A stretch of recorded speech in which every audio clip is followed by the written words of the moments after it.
If we can get everyone to take their seats.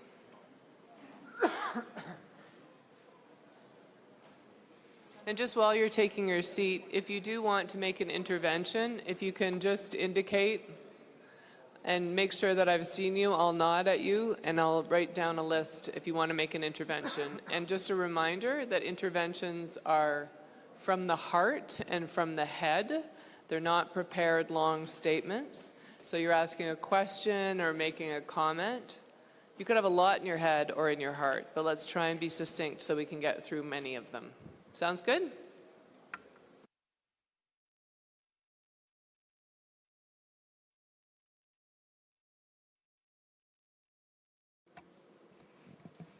Good afternoon, everyone. I am Antti Avsan, President of the IPU Committee on United Nations Affairs. It's my pleasure to chair today's session, but before we start with our first panel, I'll begin with a bit of housekeeping. I think the first thing to do is to adopt the agenda. You have seen it. It was down in this room. Can we adopt the agenda? No objections? Then I say yes. And then we have, with regard to the summary of our last session in March 2017, which was circulated to all members as a part of the final report of the 136th Assembly. May I ask if there are any objections to that summary?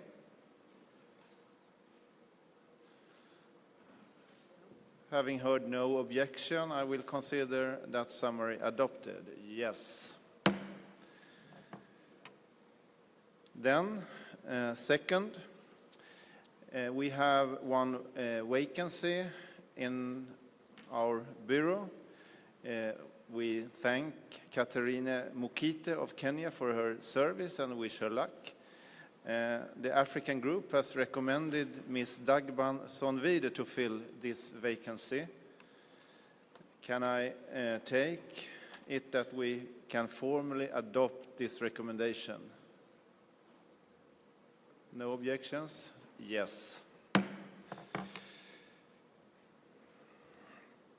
And then, I don't know if Ms. Dagban Sonvide is here. No? Otherwise, we can applaud her anyway. Yeah. And since she's not here, we can invite her to say some few words of herself next time. Thank you. The third thing is a report from our bureau meeting this morning. We have a recommendation from the whole bureau to suspend two members, Ms. Ortiz and Ms. Bimendina, for failure to attend meetings according to Rule 10.2. Is there any objections? No objections? Can we then suspend these two members? Yes. Okay. Now with these formalities behind us, let us start our real work today. We have a very interesting session in my mind. Those of you who participated in this committee before will remember some of the issues we have covered over the past few years.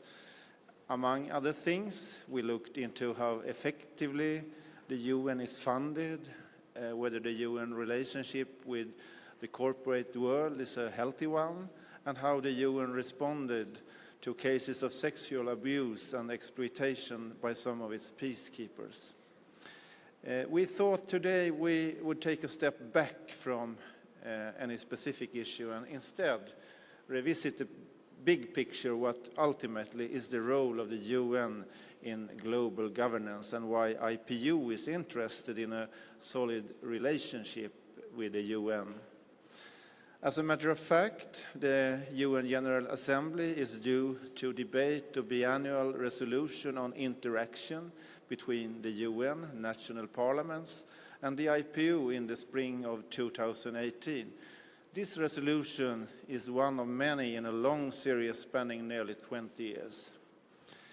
This is a good time then to look back at our relationship with the UN, reflect on the original vision behind it, and how we go forward building on our success story. As so much of this discussion has to do with the UN proper and its own role in global governance, our second panel will take a close look at the UN General Assembly as the central pillar of the whole UN system. Let us start then with our first panel today, entitled The Parliamentary Dimension to the United Nations, 20 Years in the Making. Sitting here with me on my left-hand side is Ambassador Anda Philip, Director of External Relations of the IPU. Before acquiring this position, she served for several years as IPU Permanent Observer to the UN in New York. Ms. Philip will give us a thorough overview of the strategic thinking at the root of the UN-IPU relationship, the ways in which the relationship has evolved, and the challenges we need to deal with going forward. Responding then to Ms. Philip's overview, there will be Senator Dennis Dawson of Canada, who is a committee bureau member, and Ms. Rebecca Kadaga. Oh, she's not going to be here. That's sorry, but we have two very good panelists. So we will start with Ms. Philip. Please, you have 15 minutes. The floor is yours. Thank you very much, Mr. President, and thank you for the invitation to join you this afternoon. Good afternoon to everyone. It's a pleasure to be here and to talk about an issue that we are all, I think, very, very passionate about. We start with this picture, and unfortunately in the world today it looks very familiar. Now it can be basically anywhere around the world. But this particular picture was taken in 1999 on the streets of Seattle in the context of the WTO ministerial there. And yet, yes, it is an expression of the anti-globalization movement, but I think it's also an expression of the sense of many people around the world, a misunderstanding, the fact that you have all these global organizations that are out there, whether it's the United Nations or the World Trade Organizations, that take very important decisions that one way or another impact the lives of citizens around the world. And the lack of transparency, the feeling that the citizens do not really know what goes on behind the doors of these organizations. And the sense that what these organizations really needed was a more accountability, more transparency, a parliamentary dimension, the need basically to bridge the democracy gap in international relations. So it's no coincidence that, in fact, it's at this stage that the IPU started looking more towards the global international community. For many decades, for many years, of course, the IPU had been around since 1889. It was catering primarily, first and foremost, to the parliamentary community, to the MPs. And suddenly there was the understanding, the knowledge that we needed to look beyond this and to examine what was taking place at the level of the global organization. And the fundamental idea in all of this was that international relations inevitably are no longer the purview explicitly and solely of the executive. In order to make globalization more democratic, the people's representatives, the parliamentarians, both from the majority as well as the opposition, they needed to be informed and they needed to be part of the conversation.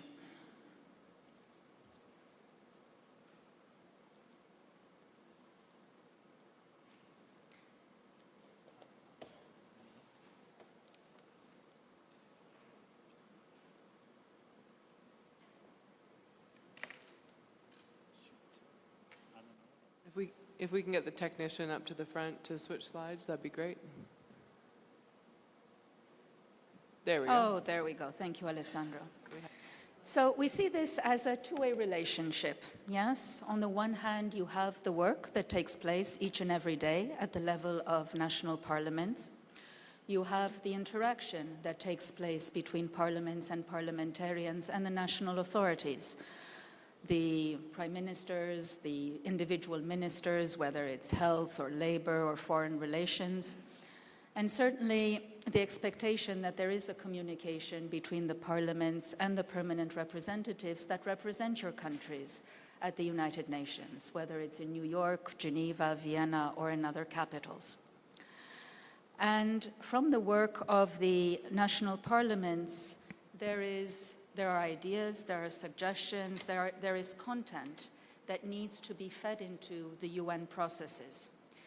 By injecting the perspectives of the parliamentary community as represented by the IPU, we try to inform ongoing UN processes. We hear from you what's going on in your national parliaments. We hear from you in the context of IPU assemblies and other meetings. We seek to feed this into the work at the United Nations. And in the other direction, of course, the UN adopts on a regular basis a host of conventions, treaties, protocols, other documents, whether they're legally binding or whether they're political declarations, that somehow need to find their way back to the national parliament, because there is the need of national ownership, there is a need for legislation to be adopted, there is the need for budgets to be allocated, and at the end of the day, there is the need for greater parliamentary oversight.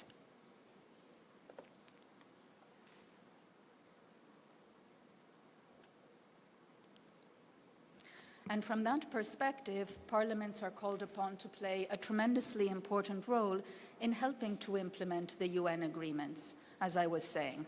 Okay, we can move on. Yeah.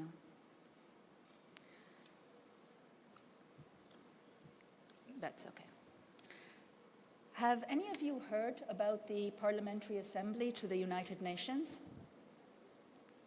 Yes? No? There has been a campaign going on for many, many decades, as a matter of fact. You look at regional organizations, whether it's the OSCE, whether it's the Pan-African Parliament, whether it's Parlatino, where you have a regional governmental structure and then you have a parliamentary body that accompanies this intergovernmental process. And for a long time, one of the ideas that has been promoted is that at the United Nations, maybe what we need to do is to create a parliamentary assembly. An assembly that is composed of parliamentarians that are elected at the national level and that are sent to New York to represent the parliamentary community and to oversee the work of the United Nations. The IPU approach is very, very different, because we are saying that what is needed, if we're talking about bridging the democracy gap in international relations, what we really need to do is to make that connection between the thematic debates and discussions at the UN, whether it's the World Health Organization, whether it's UN AIDS, whether it's the International Labour Organization, and the MPs in the capitals that are actually working on those specific issues. That is the best connection that can be made so that you have a continual communication. And from that perspective, what we are trying to do is to, yes, convene parliamentarians around the issues. Here in St. Petersburg, in the course of this assembly, within different bodies, there will be an examination of preparations for the World Trade Organization Ministerial that will be taking place in Buenos Aires. There will be a discussion on the parliamentary input into the climate change conference that will be taking place in Germany later this year, and to be able, therefore, to inform the UN process from this parliamentary dimension. To have your perspective channeled to the UN, to be able to accompany the main UN processes by a parliamentary component, Yes, and these are the meetings that are organized on a regular basis at the United Nations to make sure that the parliamentarians are included into the national delegations that attend these high-level UN meetings. And from that perspective, there is a lot of work that remains to be done because, yes, we do have UN General Assembly resolutions whereby the governments, the foreign ministers, the ambassadors recognize, at least through the resolutions, that there is this value. And it's important to make sure that, of course, depending on the meeting, action between the United Nations, national parliaments, and the IPU. What we really want to see in this report, in these reports, is more content about how the UN is working with parliaments at the national level. Because that information is still incomplete. We know what we're doing, but we don't know what you are doing with the UN country teams in your respective countries. So if you have information that you can share with us, we would be happy to pass it on to the United Nations as this report of the UN Secretary General is being drafted. We expect that it will be issued at the beginning of next year. And then the negotiations will start on the draft General Assembly resolution. Usually this is a consensus resolution supported by about 100 countries from the UN system. We encourage you, therefore, to really go back home, to have a discussion in your respective parliaments about how you see the nature of the relationship with the UN, what we can be doing better, what we can be doing differently, to have a discussion with our UN ambassador, to ask your ambassador if he is one of the group of friends of the IPU and whether he is supporting this resolution on interaction between the UN parliaments and the IPU. And we, in turn, of course, will keep you informed as soon as the report of the UN Secretary General is issued. We will circulate that to you. The General Assembly resolution, that's an intergovernmental process. The country that will hold the presidency of the IPU, either Mexico or Uruguay, they will take the lead in these negotiations at the United Nations. But we do have an opportunity to share our thoughts, our suggestions, our recommendations. So please share those, what you're thinking with us as well. And we expect the UN General Assembly resolution to be adopted when? Sometimes in the months of May or June of next year. And as I was saying, this resolution will really aim to capture this three-way relationship between the UN system, not just headquarters, but especially the UN country teams. Very many of them are present in your countries. Very often they see parliaments not so much as a partner. In developing countries, for example, they see parliaments as a recipient of technical assistance, of capacity building. I think things are changing in the sense that in the old days, the UN country teams were saying, no, we're not allowed to interact directly with the parliaments. We need everything to pass through the government. But we see a much more direct and a much more interactive relationship. Certainly, we are your channel to also feed your input into the United Nations. And yes, and from the UN perspective, we hope that as time goes by and with your support, we can really make this a real strategic partnership. Thank you very much.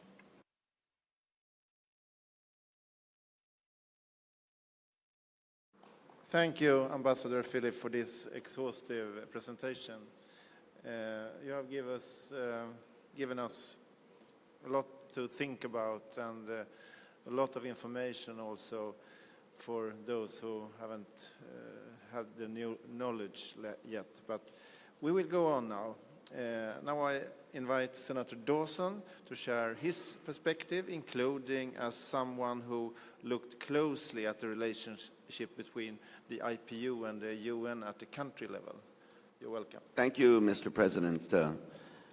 As Ambassador Philip is always a tough act to follow because with a performance like that, it makes my job twice as difficult. I'm supposed to critique her, and I agree with her, so it makes my life very, very difficult. But I have a different perspective than Ambassador Philip. First of all, I went to my first IPU conference in 1979 in Venezuela. Trust me, the UN did not care about the IPU at all. We were not on their agenda. We were perceived as being somebody that is going to be annoying them because we were growing as an organization, and they had, I see somebody from the UN in the room. I have to be careful now because there's somebody from the UN in the room. They were seeing us a little bit of as an annoyance in the sense that when you walk into the UN, it is written on the wall, "We the people of the world." You know it's not true. It's we the governments of the world, and it's not we the peoples. We, the IPU, with opposition members in this room, we are the people of the world. So automatically there is a challenge between their perspective on issues and ours. Adna talked about 45,000 parliamentarians. Well, probably more than half of those parliamentarians are in opposition because in many, many countries, you win the election with 35, 40, 45% of the vote. You don't need 50% plus one. So there are more opposition parliamentarians than there are government parliamentarians. But the people that are heard, the people that express themselves at the UN are all from the government side of issues. And I've been on both sides. It's a lot more fun to be in government, but you sometimes want to hear the voice of the opposition because sometimes, I'll take the case of Canada, obviously, for many years, we were seen as opting out of the UN because the government we had in Ottawa for a few years did not really believe in the UN, while the majority of Canadians, the three opposition parties, the four opposition parties, believed in the UN and believed that Canada should replay a role in the UN, which we've basically started to do over the last 2 years. We have and I'm not a government parliamentarian. I'm sort of a half-breed, hybrid of an opposition liberal senator. So we are I was saying we are in conflict every once in a while with how the UN sees issues.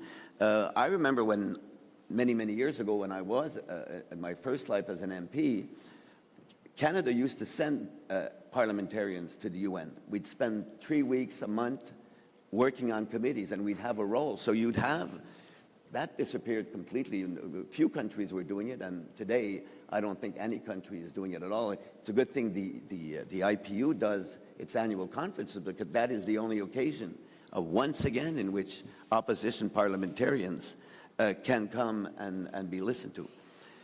I was a member of, coming back to the last 20 years and at the ambassador's presentation, I was a member of the advisory committee right off the bat. It was more flexible. It offered us the opportunity to do things that the rules of the IPU would not have permitted us to do, but we lacked the legitimacy that a committee has.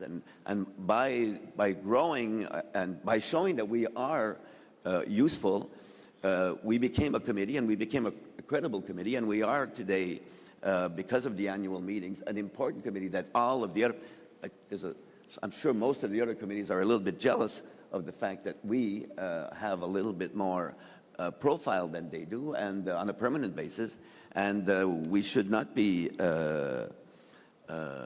ashamed of that. You know, we have participated, I have participated practically every year at the UN events in autumn or winter.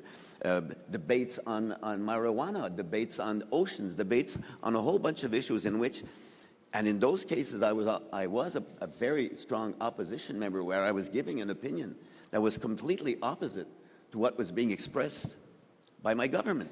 And those opinions have to be expressed, and we have to continue in that form. We have to continue growing that. We are at fault, Madame l'Ambassade, Madame Philippe. We don't communicate well when we go back. I'll plead guilty myself after having participated in some of these UN conferences.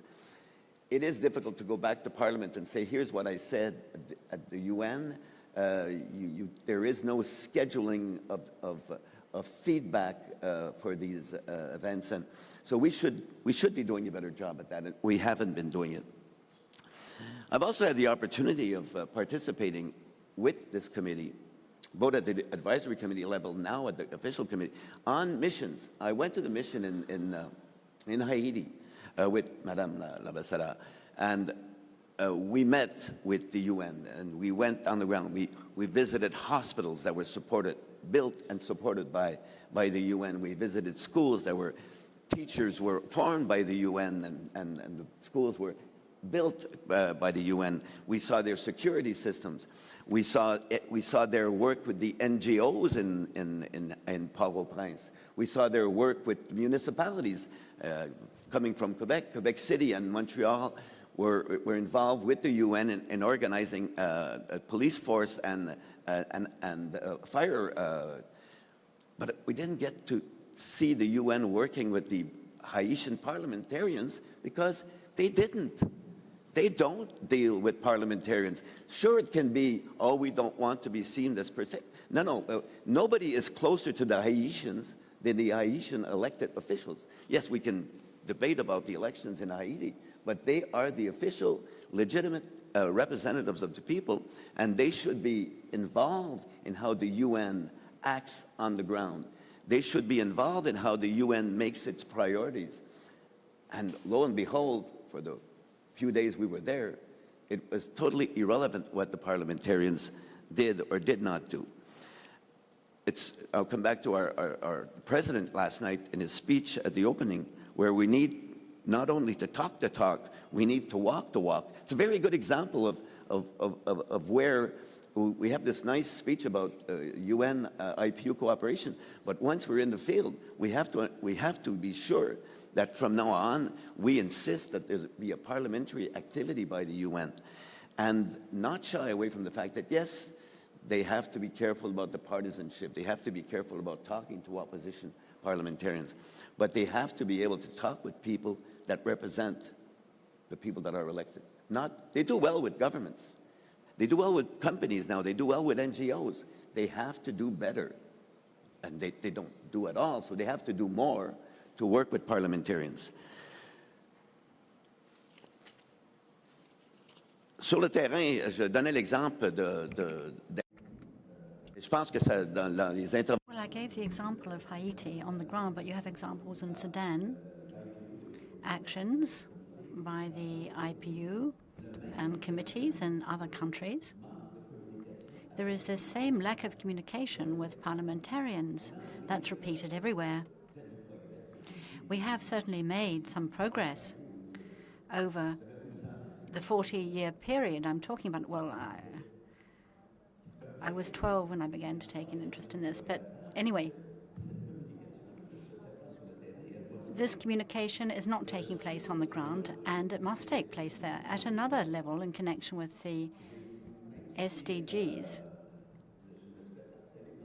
And even if I've been harassed by the Secretariat on this, I needed a visit so that I could talk to the Senate about sustainable development goals. And we'll be continuing with this so that parliamentarians in the Senate will look at these from the viewpoint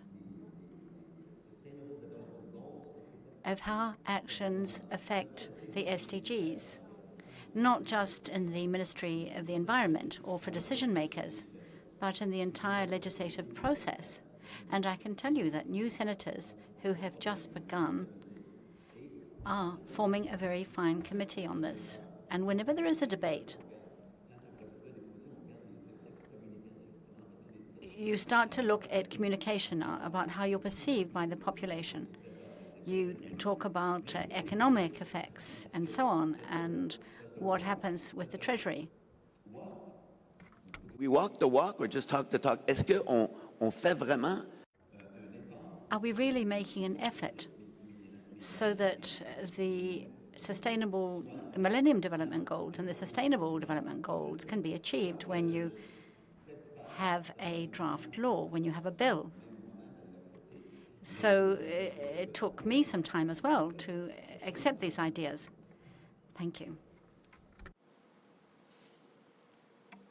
Thank you, Senator Dawson. Now that we have heard from our panel, I'm sure you will have many questions and comments. To keep us focused, let me suggest that in responding to the panel, you think of the following 3 questions. The first one: what challenges have you encountered in your dealings with the United Nations or in trying to make your voice as a parliamentarian heard at the United Nations? That's the first one. The second one is: what would it take to make this relationship more effective? That was the second one. And the third one: what concrete proposals do you have for the new resolution on interaction between of the United Nations parliaments and the IPU that is expected next spring?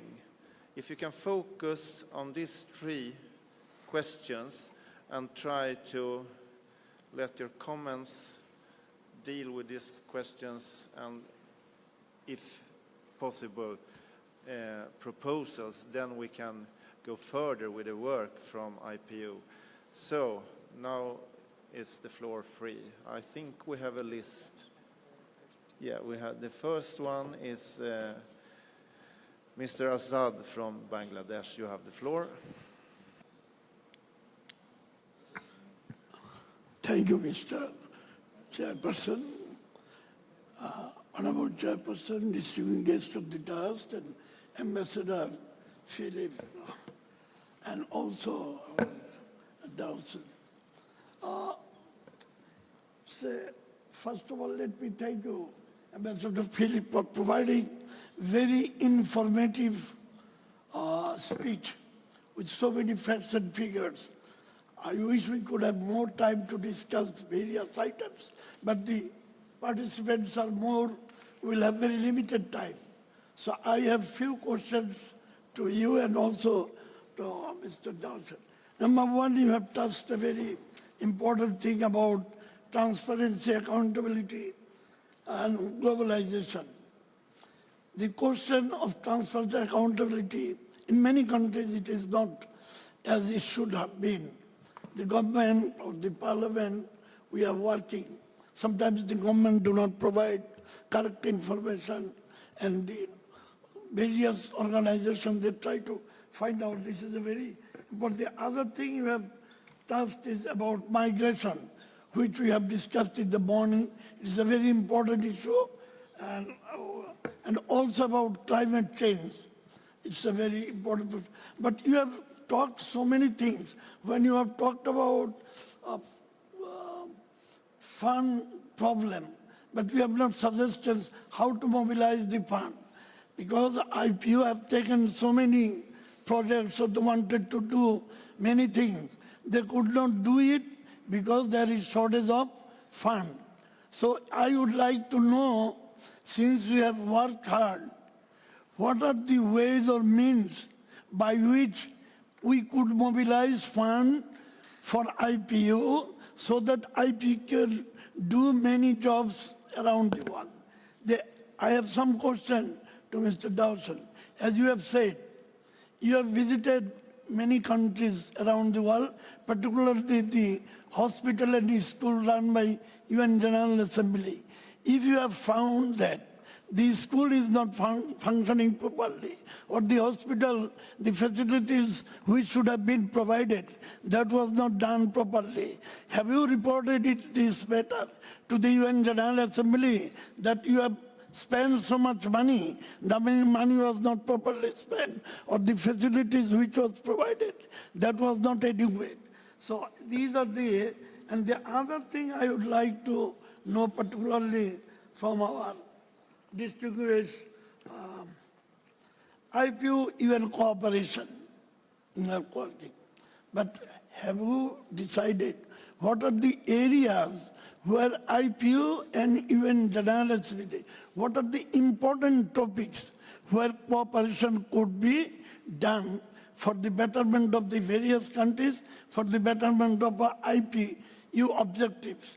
As you have said there, Honorable President yesterday gave a speech that not only talking, we want to see that more work is being done, not only delivering long speeches, but we would like to see that IPU, I'm very thankful that you are working hard, but you have said shortage of fund and shortage of staff.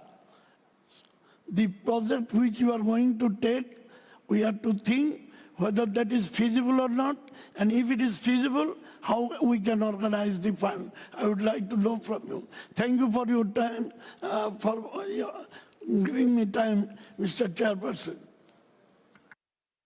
Okay, thank you, Mr. Assad. I think there were questions directly addressed to Mr. Dawson, so you can answer if you want. Yes, thank you. First of all, we are a little bit hit and run in the sense we go to a country, if we take the example of Haiti, we go there, we spend a few days, but we are not an organization that has the resources, both financially and the number of people. It's embarrassing. We should have the resources.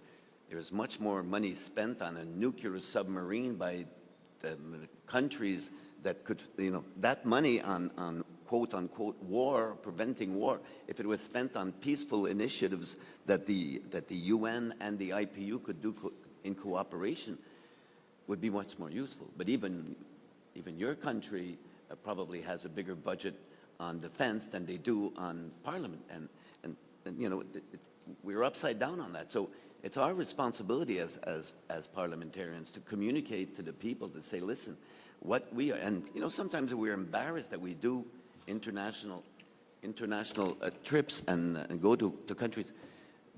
Parliamentary diplomacy, we haven't had a major war. One of the reasons is we have diplomacy that's doing it. And part of that diplomacy, one of the arms of diplomacy, is not just the ambassadors at the UN or the ambassadors in different countries, is the fact that we, in this forum, the IPU, but also in La Francophonie and in the Commonwealth and in all of those organizations, have people that are communicating, and we, by doing that, avoid the two monologues. We have dialogues. We work. So I would love to be able to say that when we came back to Haiti, I had a mechanism by which I could make a report and slap somebody on the hand because something was done badly. We don't have the authority. We don't have the resources, neither by the number of people that we can use for that. And our mandate is not that. Our mandate is sort of to expose and in the case of Haiti, come back with the realization that the challenge on democratic elections in Haiti goes way beyond just having the IPU go in and out on one trip. We have to spend a lot more time and a lot more money. Thank you, Mr. Dawson. And I think there were questions also to Ms. Philip. You have the floor. Thank you very much, Mr. President. Very quickly, I'd just like to touch upon 2 points that were raised by the Honorable Member of Parliament from Bangladesh. You started off about talking about transparency and accountability internationally, but also at the national level. And I really think that, the quality of the relationship between the UN and the IPU is also a reflection of the relationship that takes place nationally between the government and the parliament. Because quite frankly, we have had situations, when I remember when I was in New York, and I imagine Paddy as well, situations where MPs had to come to New York to receive a briefing from their ambassador on what the position of their own country was vis-à-vis the main issues on the UN agenda. And normally this is something a conversation that should take place on a regular basis in the capitals. I remember also one situation of an MP from a non-permanent member of the UN Security Council that was shocked to find out what the voting pattern of his own country was at the UN Security Council on some very big issues that had to do with peace and security in the world. And so I think it's very important to continue this work that we are doing together, that of strengthening the institution of Parliament, of encouraging, and to the extent possible, assisting parliaments and parliamentarians to claim their rights vis-à-vis the government. If there is an interest, you need to be asking for that information. We in Geneva, we follow the Human Rights Council of the UN, and they have a universal periodic review. So on a regular basis, each one of your countries, every 3 or 4 years, your country reports on the situation of human rights in your respective countries. And there are situations where parliaments have absolutely no clue.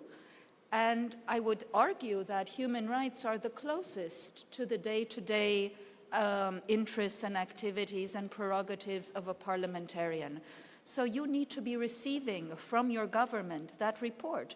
You need to be having discussions, critical discussions about what's working, and there's no perfect democracy. We all know that. There is always more work to be done, and the parliaments need to play a critical role in this area. The second point had to do with the question of funding, and we don't have any immediate answers. We'd love to be able to double our secretariat, but that's not realistic and at this particular point in time. But the reality is that we have been able to attract for programs additional extra budgetary funding, which does allow us to work, just in recent years we have opened new areas, whether they have to do with youth participation in politics, whether it has to do with climate change and the SDGs more generally. We're beginning to look at how we can work more in the area of counterterrorism and the prevention of violent extremism. We've had 20 resolutions on terrorism. We've been saying a lot, but we haven't been doing as much as we have been saying. And of course, we're not the UN peacekeepers. We're not going to be sending armies everywhere in the world, but it's a question of doing that preventive work, looking at the root causes, looking at marginalization of youth, looking at gender equality, looking at discrimination, and seeing how parliaments can work together more in order to address these root causes. And if we do this work together and have this content, then inevitably it will very much improve the quality of the relationship with the United Nations. Thank you. Now and further on, I think we will try with 2 interventions each time. And the next one is Ecuador, and after that, Argentina. Ecuador, you have the floor.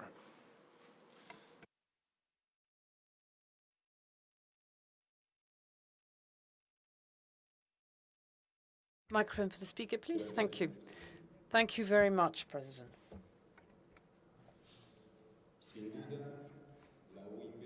The IPU is without doubt the parliament of the world. And tying in with what was said by Mr. Dawson, I think the greatest challenge we have is to ensure that the IPU is the voice of the people of the world. And if that is our greatest challenge, then we have to ensure that the diverse representation that we have in the parliaments of each of our separate countries is also reflected in the representation of the delegations to the IPU. And if we can achieve this, then I think our position at the UN, to the UN, is a much stronger one, because then I think we can say in the framework of the UN that we do represent every voice, that we represent diversity, the diversity of the people of the world. And I think that beyond the need to ensure that we articulate every relation between the IPU and the UN, there is something that is strengthening the representation of the people of the world through the IPU, ensuring that we have better representation of each and every one of our nations. If 8 or 10 of us come from each country here, but then perhaps those 8 or 10 people can also proportionally represent the representation of our own parliaments and peoples here at the IPU. And then I think that there is also a personal task that we have as members of parliament, but as members of political organizations that we belong to. And I think that this is space that we have been losing to civil society and to private organizations. And I think that it's also because political parties are moving away from from their base and from the people. And I think we have to make better efforts to legislate with people. We need to make more of an effort to strengthen these political party system so that they can recover their role of real interlocutors between the people and power.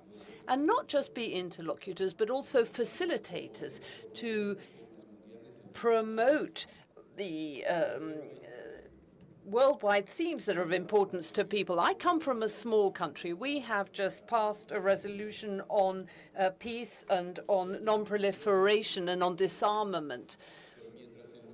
And this is something that we're negotiating on. But on the headlines in the press, when we were discussing this, there were other issues of interest. And so this resolution went through almost unnoticed, almost unperceived by the media at national level.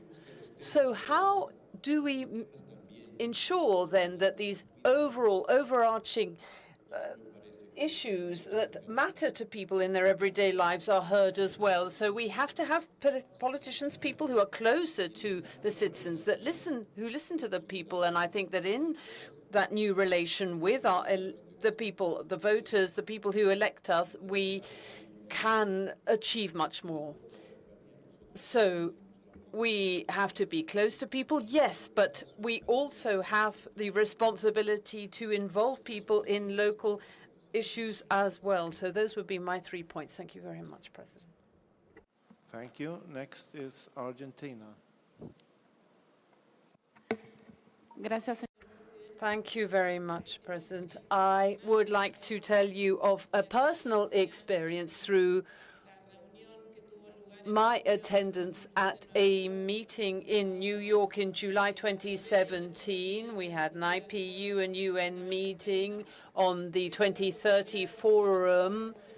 I think those members of parliament who were at that meeting really had the role to take back to our parliaments and to our people what was happening, what progress was being made in these international organizations. Very often we place that responsibility elsewhere when actually it is us, the members of parliament, who take part in these fora, who really have the responsibility to pass on the message. Now, I was there with Patricia Jimenez, who is a member of parliament from Argentina as well, and we represent both houses. We have a bicameral system, deputies and a Senate, and we were following what was happening with the SDGs, because it isn't just the executive that have to be planning and programming for the achievement of 2030, but all of us who are legislators as well.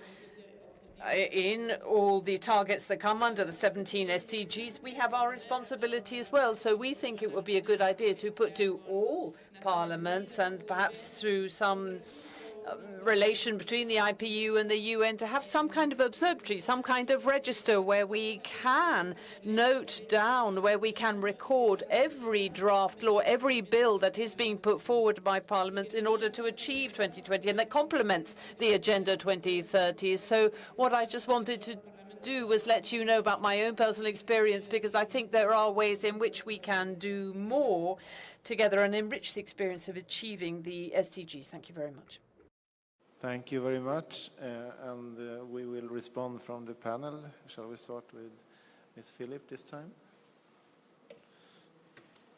Thank you very much. Maybe just to pick up on the point made by the distinguished senator from Argentina. A registry. I think for this, from that perspective, partnerships are very, very important. We need to make sure that we have the mechanisms in place to get accurate information on a regular basis and to be able to update that. And sometimes we don't have the resources, either human or time or financial, to be able to do that. And we have seen, for example, more recently, we've been focusing in the context of the SDGs, but also of peace and security, on the issue of water management. There has also been an IPU resolution on this. And there we have found, for example, that working with an organization such as Waterlex allows us to make the connection and to be able to provide the MPs that are interested with an up-to-date registry of all the legislation available around the world as it relates to this particular issue. This is one very, very specific example, and we have to see how we can do it for other areas. Also relating to the previous question and also relating to partnerships, I see Alan in the room, Alan Ware from PNND, Parliamentarians for Nuclear Non-Proliferation and Disarmament. The IPU has adopted over the decades 4 or 5 resolutions on this issue. And we have not really been very good at following up on them and seeing what's happening in national parliaments. So a partnership with a thematic network of MPs that are passionate and really dedicated to this issue really helps us keep the momentum, keep the issue on our agenda, and try to advance on this particular front. Senator Dawson was talking earlier about walking the walk, right? And one very good example that I can think of right now is our experience with monitoring implementation of one specific human rights treaty body, which is CEDAW, the Convention on the Elimination of Discrimination Against Women. And there, the institutional mechanisms help us, because in that particular case, it is already established practice at the UN, at CEDAW, that whenever a country is under review, they need to inform the parliaments, and we help inform the parliaments. The parliaments are therefore invited to provide their input to their own government, to talk about the mandate, to join their national delegation to the reporting exercise that takes place in Geneva. And once the UN committee has finalized its work, then those recommendations go back to the parliament, and the direct relationship has already been established. And secondly, I would just want to echo what was said earlier about representation. Indeed, I think this is one of the fortes of the IPU. It's what makes us different from the United Nations, the fact that the delegations here are, or should be, representative, that they bring together representatives of the different political factions within Parliament.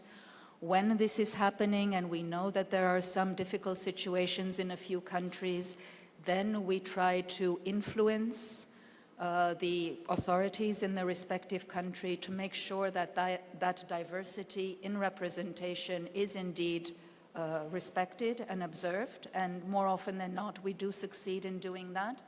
And then this is something that we carry to the UN, because when we have our parliamentary meeting in Buenos Aires on trade, there will be, of course, parliamentarians from all the political spectrums.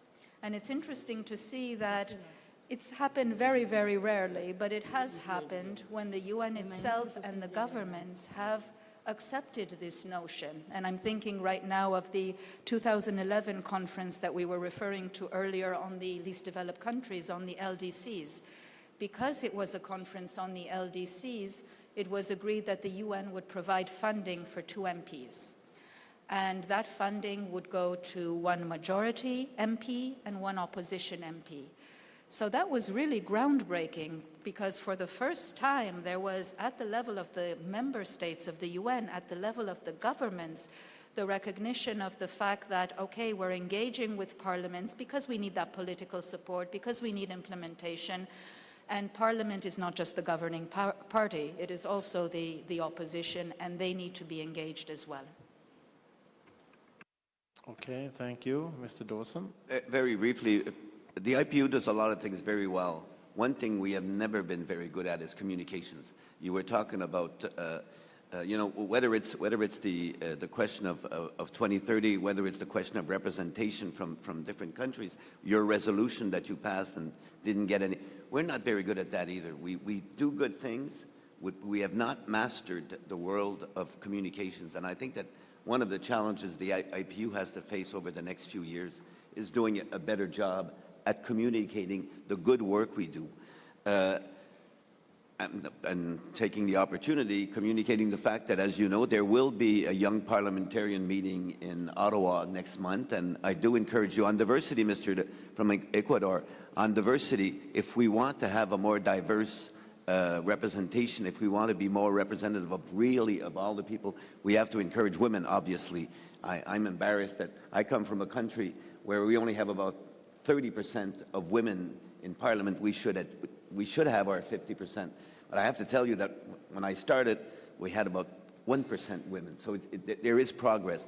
Youth, we have to make progress. We have to encourage youth so that we don't create a divide between people of my age and the young parliamentarians. So that event in Ottawa is one of the events that addresses the question of youth. So I encourage you to look into it and be sure that you do send a representation, because l'avenir passe par la jeunesse. Because the future goes through the young, and we absolutely have to listen to them and encourage them to participate in politics, because if we don't, they will feel very alienated. Thank you, President. Thank you. We will go on with the next two, and the first one is then Mr. Tomi from Morocco, and after that this committee's Vice President Al-Faite from Sudan. You have the floor, Mr. Tomi. Merci, Monsieur le Président. Thank you, President.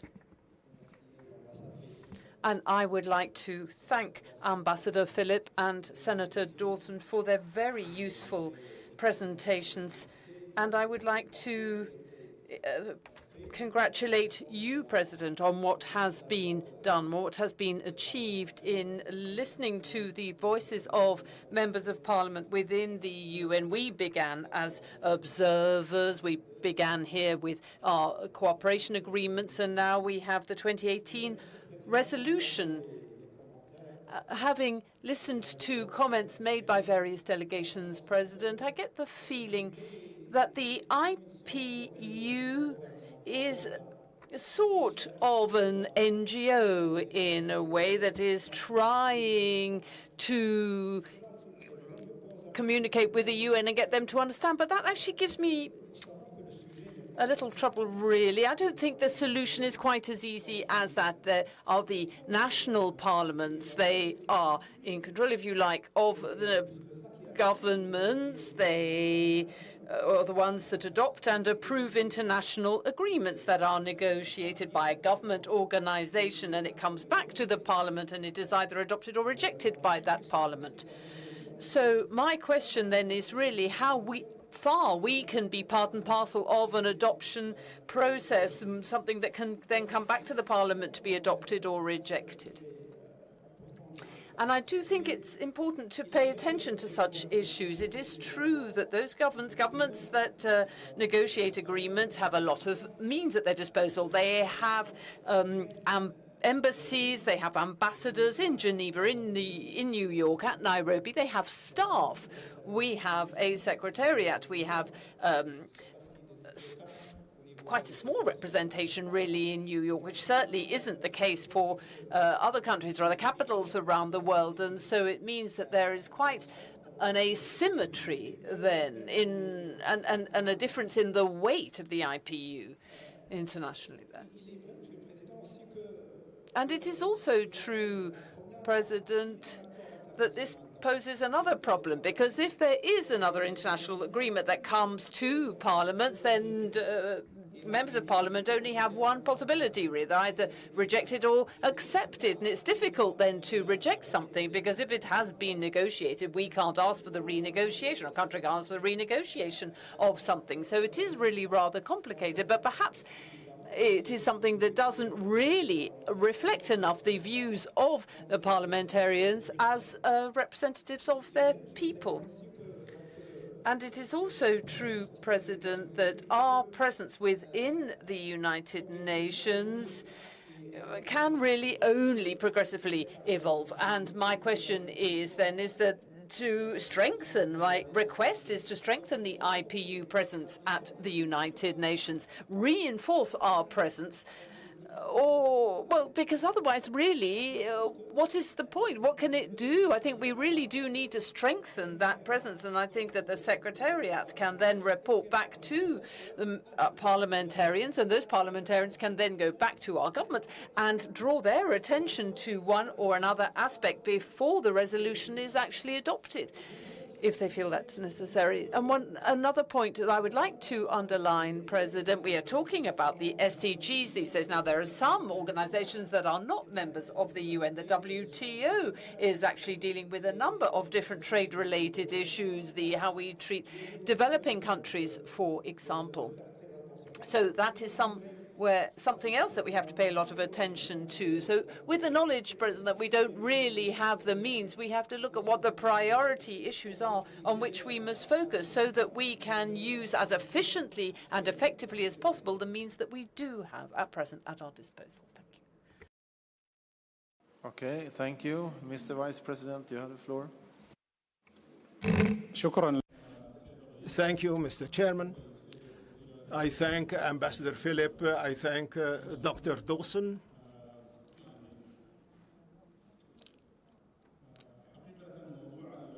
Indeed,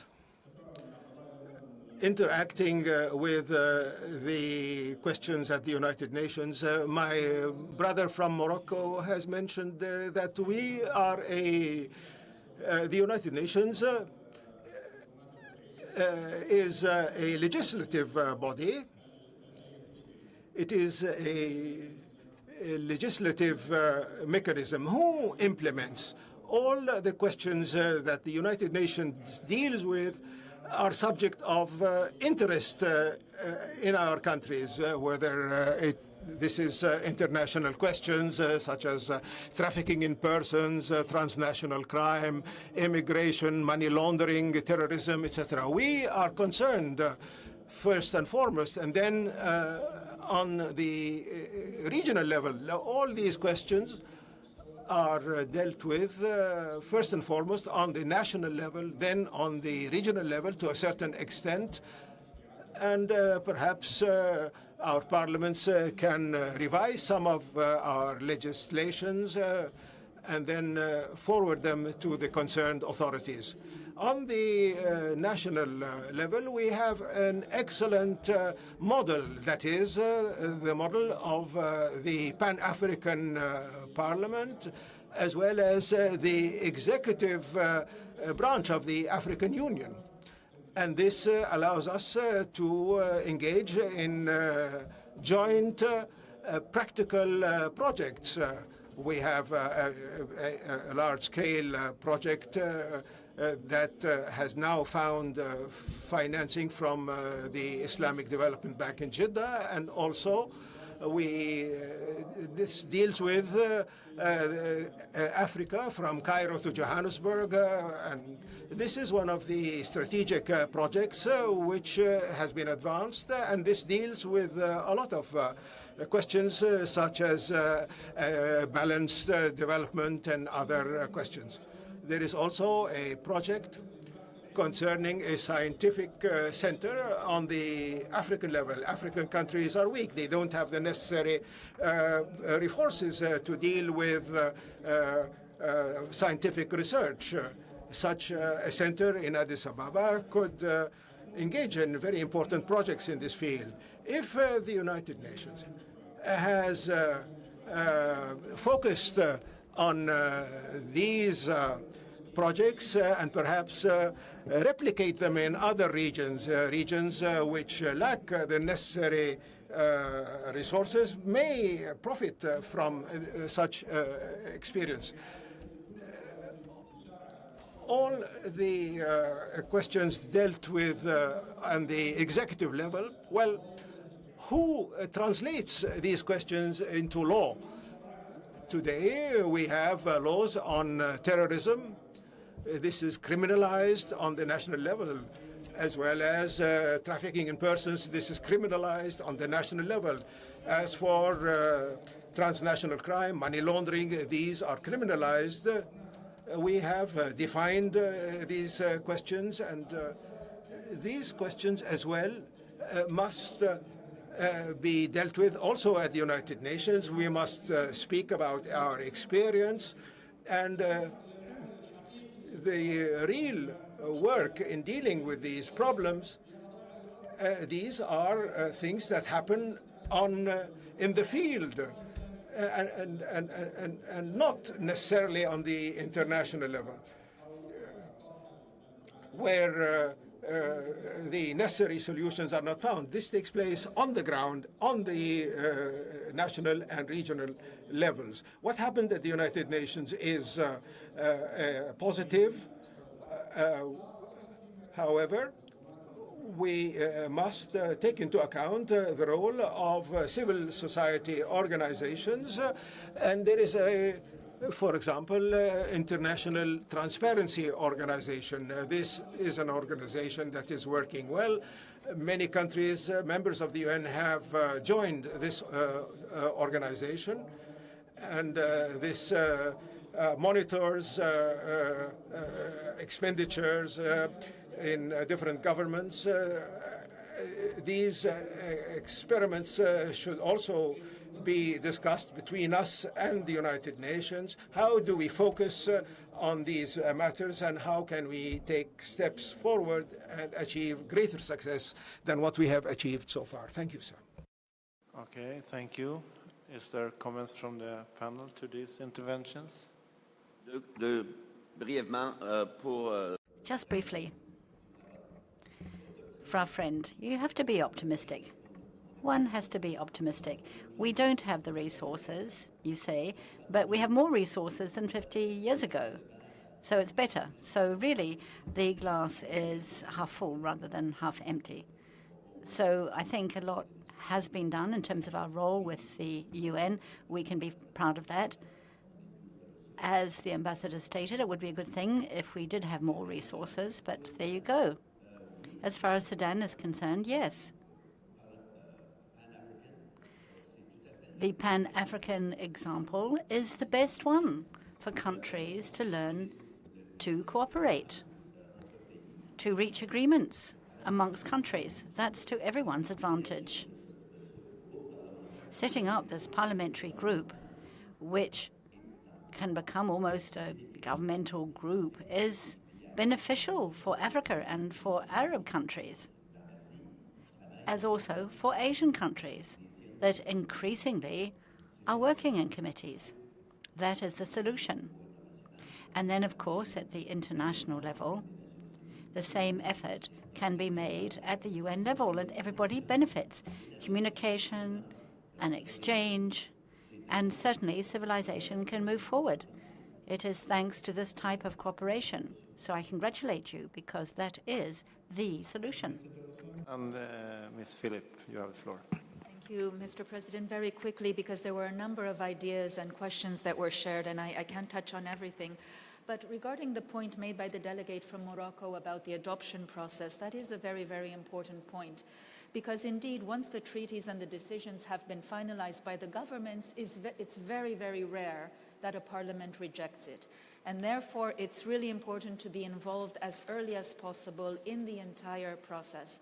And one very good example that we saw in recent years was the Convention on the Rights of Persons with Disabilities, because that was very inclusive. MPs really engaged, in addition to associations and NGOs.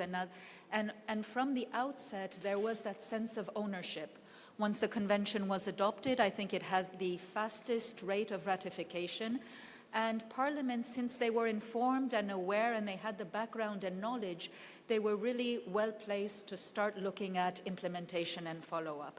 So, and we can only agree, of course, that reinforcing the IPU presence at the UN is very important, as well as setting priorities. And finally, for the distinguished MP from Sudan, I don't know if I understood correctly, but you made the point about looking at the Pan-African Parliament as a model that maybe we can emulate and examine. And, you know, in the case of the UN, we're not really sure how that would work, in the sense that the UN is a hugely complex machinery, yes? They have been dealing for decades with the reform of the Security Council, making it democratic, getting rid of the veto power. The General Assembly is considered to be the legislative branch of the United Nations, because that's where all the members are represented. Yet they adopt hundreds of resolutions every year that really are not followed up on. Yes, it becomes a formality, and there isn't much weight given to the respective resolutions of the UN General Assembly. So setting up yet another body in New York, far away from the realities, another ivory tower, far away from your realities in the countries, in the capitals, we feel that maybe that's not the best way to go. And fundamentally also, we need to remember that the UN is not a global government.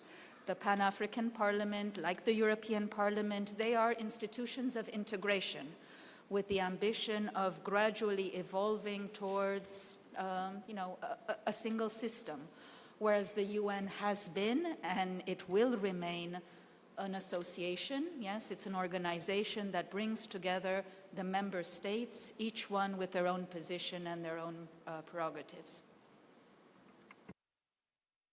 Thank you.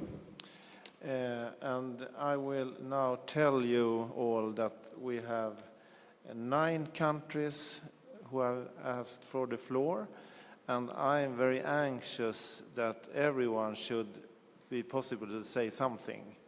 And if we do our maths, we can see that if you get 2 minutes each to say what's important, then we have 18 minutes.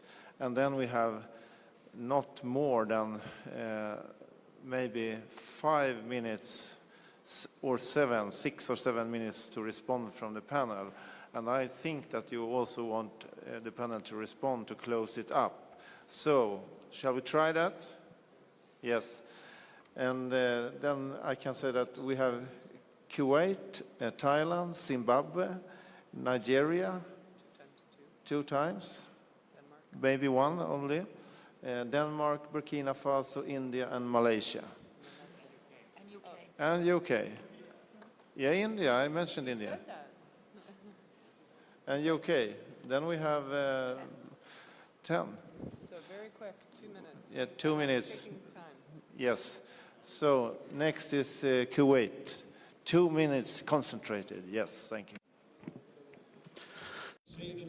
Mr. Chair, ladies and gentlemen, the challenges and crises we are facing today showed the necessity to build solid relationships based on cooperation. This will impact the way to find solutions to encounter such challenges. The international cooperation should be effective through the engagement of all main parties in this process, through reinforcing cooperation and collaboration between countries, organizations, and other bodies. Mr. Chairs, ladies and gentlemen, we all know that we, as parliamentarians, are more engaged than before when it comes to shaping the political trends across the world.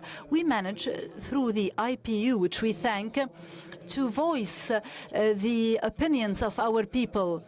And parliaments have a pivotal role that is not confined to endorsement or enactment of previous conventions, but through the IPU podium and through its efforts to engage all parliaments in the UN activities and other activities, we manage to voice our concerns. National parliaments became a central tool taken into account to activate international and regional conventions and to mobilize the public opinion in order to endorse such conventions and treaties. Mr. Chair, ladies and gentlemen, despite the concerted efforts made by the IPU in monitoring the ongoing reform process in the UN, and despite the fact that parliaments are dealing with the relative entities in the UN, however, we believe that there are still many challenges that impede our efforts. Some member parliaments are demanding a higher level of collaboration through establishing accountability and openness as a main practice. The IPU is contributing to the work of the General Assembly and to the work of the Council of Human Rights and the Peace-Building Committee. Mr. President, Mr. Chair, ladies and gentlemen, It is imperative for us as parliamentarians to extend our efforts in order to find broader ways for collaboration. We need also to take part in the decision-making process, and we need to participate in the development of many policies, and we need to facilitate the interaction with the UN in order to voice our positions to its corridors. This would allow us to reach the objectives that we all look for. Thank you. Okay, 3.5, not a gold star. Sorry. Next is Thailand. Peg, you have the floor. Thank you very much, Mr. Chairman. I only have few points of suggestions, and it won't take more than 2 minutes. First of all, parliamentarians, as representative of the people, as you said, must lead UN country team or UN other agencies in the region to understand local cultures and local community cultures in order to succeed in implementation of various programs of implementation. Like, for example, the implementation of SDG in 2030. Secondly, UN national country team and other agencies should develop a more structured and integrated role with each national parliamentarian. IPU and UN then further could seek greater cooperation on each specific subjects. We at Parliamentary in Thailand, we emphasize on the parliamentary perspective which have been incorporated in the report of HLPF, and we work further on, and we encourage to work further on with that report together with all UN local agencies. So, and that through our, of course, as you mentioned, ambassadors, our ambassador in the UN, and the parliamentarians in Thailand, in this case, National Legislative Assembly members, could then cooperate together and make the implementation successful with the UN. This is just my suggestion. Thank you very much. Thank you, and it was better than 2 minutes. 2 gold stars for you. Next one is Zimbabwe. You have the floor.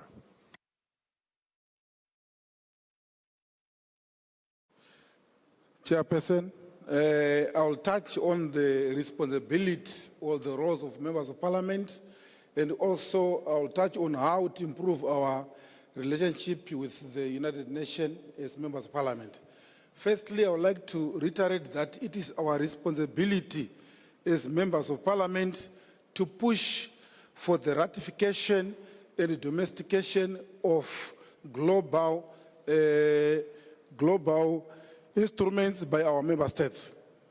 It is our remit through our oversight function to guarantee the implementation by our respective governments of the commitments made by member states at the global level. It is also our mandate through our control over the national purse to ensure that adequate funds are allocated towards critical development issues which are, our countries have committed themselves to fulfilling, among them, for example, the Sustainable Development Goals. It is urgent and imperative. I'm not telling our relationship with the parliamentarians and the UN. It is urgent and imperative, therefore, for the UN to effectively engage parliamentarians through the IPU if we are to effectively collaborate on critical human rights and development issues. I thank you. Thank you. Well done. Next is Nigeria and Senator. Okay, thank you, Mr. Chairman. Thank you, Mr. Chairman. My intervention is in the area of proposals for improving relations between IPU and the UN. Mr. Chairman, it's a fact that the United Nations was primarily set up to avert wars or a repeat performance of the First and Second World Wars. However, over the years, the United Nations has become helpless as it has not been able to avert many wars among members. This is primarily because, Mr. Chairman, the UN is under the dictates of 5 permanent members with veto powers. In fact, some of them are even bullies, threatening to eliminate or exterminate some member nations. My suggestion here, Mr. Chairman, is that the UN Security Council must be democratized, and IPU must be a member of the UN Security Council. Secondly, all member nations of IPU must work consciously towards eliminating veto powers, because you cannot have dictators within a democracy. Thank you very much. Thank you. That was a proposal, I would say. And then we have another one from Nigeria, or? Flata. You're done? Thank you. Then we will take next, and that's Denmark. You have the floor. Yes, thank you, Mr. Chairman. It was actually quite interesting to hear Mr. Dawson explaining how Canadian parliamentarians went in fewer weeks to United Nations, because we have exactly the same experience in Denmark. Many years ago, it was 6 weeks that Danish parliamentarians was going to the United Nations in order to follow the General Assembly. Then it was shortened to 4 weeks, and now recently it has been shortened to 2 weeks. So at least in some countries it's going in the wrong direction, because if you are at the UN, at the General Assembly for 6 weeks, you really follow the work. If you're there for 2 weeks, it's more like, you know, a tourist trip or something like that. So that's very bad. So you can say from this point of view, IPU is more important to represent a parliamentarian wing of the work. But there I also think we have to look inside. Because are we in the IPU really a parliamentarian wing? Unfortunately, very often I hear friends and colleagues speaking on behalf of their country. And we don't represent the countries. We represent parliamentarians. So when we are really IPU organization, we will see that people from the same countries, colleagues from the same countries, discussion topics among each other in this forum, because we represent different political opinions. And only if we express these different political opinions also among ourselves, we will be a truly parliament. Thank you. Thank you. On time. Next will be Burkina Faso, and after that India. Burkina Faso, you have the floor. Merci, Monsieur le Président. Je suis... Thank you, Mr. President. My minor contribution to the debate will be that we have to look at the procedure that the United Nations uses in order to have more influence on populations throughout the world. It's true that we are parliaments, and the more democracy advances, the more the IPU's action should be visible. In my opinion, we should see how deeply rooted our influence is with the population, how visible we are amongst the population, so that in fact we become an essential partner. Even the United Nations, which is very strong, uses CSOs and NGOs. And I think that these are channels that we should also use in order to become closer to populations. We should also be able, as we do in our parliaments, to discuss certain positions and UN proposals. We have to be able to criticize them so that they can see that we are serious partners for them. And I think that that is the direction in which we should head. it's true that the UN has specific non-profit projects with the population, and then people appreciate that, and they're more inclined to be in favor of the UN. And I think as parliaments in the world, we should be the ones to discuss projects and proposals in such a way as to receive more support from the population. Thank you. Thank you very much. On time. And next will be India, and after that Malaysia. India, you have the floor. Thank you, Chairman, sir. The importance of the parliamentary involvement in the global affairs is very, very crucial, and parliaments now viewed as agents of change. The initiatives taken by the IPU to provide a parliamentary dimension to the United Nations assumed utmost importance. Today, trade, finance, national economies as a whole have become more integrated and globalized than ever before. Global challenges like climate change and poverty require international cooperation to mitigate. All these necessitate the United Nations and other international organizations like WTO, World Bank, etc., to become more open and accountable. The initiatives undertaken by the IPU in bringing the people's representatives closer to the decision-making processes, and also the partnership in focusing priority areas with the UN like democracy, areas like human rights, women issues, children issues, HIV, AIDS, trade, sustainable development will certainly bring fruitful results. This is very, very important that the international organizations, including the UN, takes up initiatives for reform or restructuring to make it more relevant to the present-day realities. As one of the leading democracies in the world, India plays a major role in the present-day international relations, and our concerns regarding the restructuring of the UN Security Council to make it more representative needs a closer attention in the present day, more than ever before.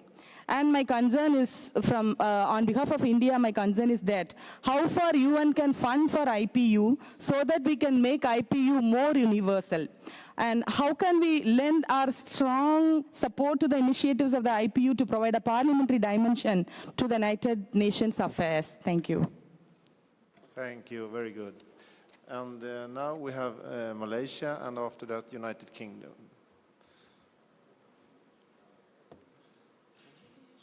Malaysia, not present anymore.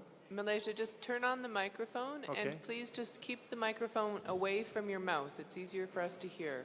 It's very sensitive. Oh, okay. Thank you, Mr. Chairman, for providing the floor for Malaysia.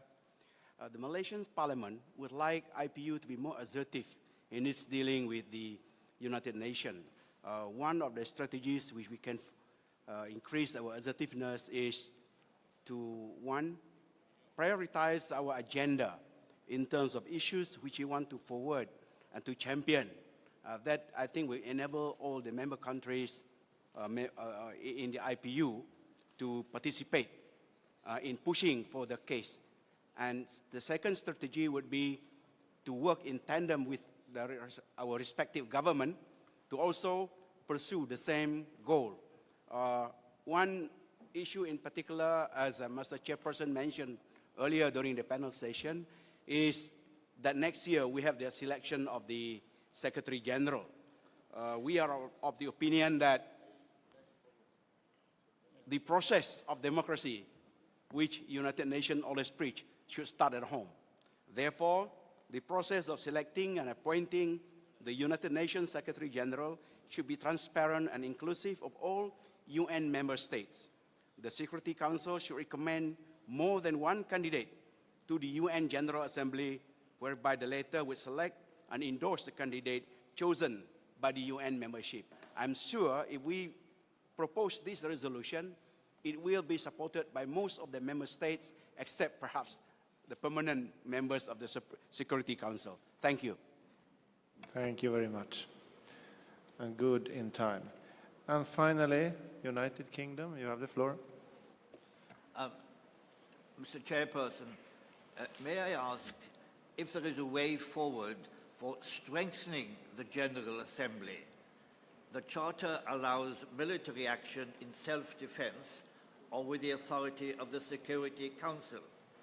It was my awesome task as the Chief Law Officer of the British government to provide a legal basis for military action in Kosovo in 1997 to avert an overwhelming humanitarian disaster.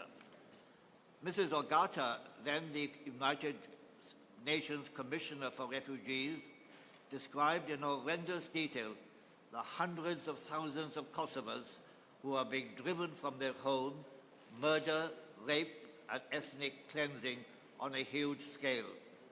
The Security Council passed a resolution confirming the facts, but gave no specific authority for action. 9 countries did act and brought the bloodshed to an end. My point is that where horrendous situations of this kind are established, and where there is no realistic prospect of getting an appropriate Security Council authority, should not the General Assembly consider, in circumstances where several countries are prepared to act, whether the Charter drafted in 1946 meets the needs of today? May I invite the Parliament of Nations to consider, deliberate and resolve on the need to examine the effectiveness of the Charter, where the facts of an overwhelming humanitarian disaster are established. Thank you. Thank you very much. Thank you for your contributions, and we will have a last round from the panel, and we start with Ms. Philip.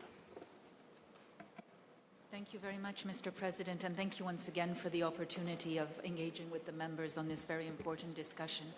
Just a couple of points regarding the question from Thailand about the UN country teams. Indeed, each country, the experience of each country is very different. In some countries, the UN works with individual MPs. Sometimes they work with individual parliamentary committees within the parliament.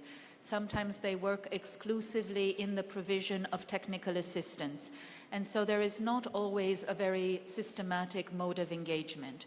We have been trying, our colleagues in New York, in terms of their work, trying with UNDP, but also in the context of the broader UN development framework, to try and establish some guidelines on how the UN country teams can better engage with the parliaments at the national level. And we are not there yet.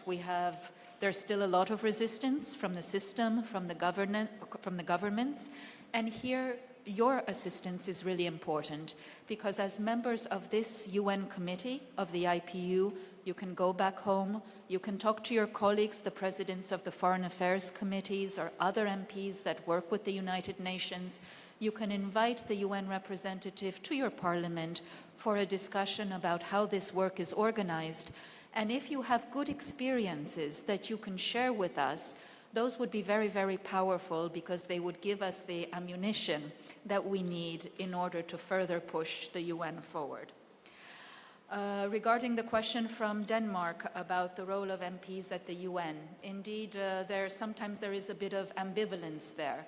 We know that there are some situations, for example, Australia has a very good practice where every fall, for, 2 months during the UN General Assembly, 3 months, 2 MPs, one from the majority, one from the opposition, they come and they spend time at the UN. They are integrated into their country's delegation, into the team. So they really have an opportunity to better understand what is going on at the United Nations, and to take that knowledge once again with them back to the parliament, and to have that discussion then with the foreign ministry and the government on policies, on mandates, on the organization of work at the United Nations, and that's very important. And we do totally agree that, an MP is an MP. There are situations where MPs are asked by their government to read speeches, the speeches of their governments. And of course, that is a decision for each parliament to make, for each parliamentarian to make. But sometimes it can create misperceptions about what is the role of the parliamentarian vis-à-vis the government and vis-à-vis the work at the United Nations. A question from India about how the UN can make the IPU more universal. I think that's something that all of us, it's not for the UN, I think it's for the IPU membership, to really focus on. As you know, the US Congress has not been a member of the IPU for very, very many years, and with this current leadership now, maybe it's difficult, maybe it will take some more time. But the point is, as a secretariat, we do as much as we can. We really rely on the strategic allies, whether they're in Europe, whether they're in other places, Japan, to take this message to Capitol Hill, because at the end of the day, it's an investment in multilateralism. You cannot isolate yourself. You are part of this global community, and just like everyone else, they need to be part of the IPU at the appropriate moment. We've learned we're at 176 members of the IPU. There are some small island states in the Pacific, in the Caribbean.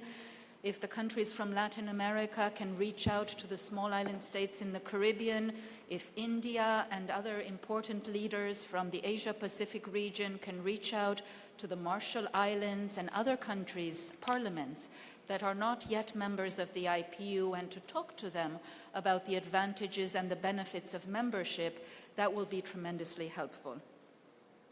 And on the election of the Secretary General, it's an interesting process. I think the last round took place last year when Mr. Guterres was elected. We're still waiting to have him come to one of our IPU assemblies, but he is a former MP, and hopefully that will happen sooner rather than later. But it was a breakthrough because indeed there was a lot of pressure to make the process more transparent and accountable. The candidates were invited to the UN General Assembly for hearings, for a discussion. They were able to present themselves, to respond to questions.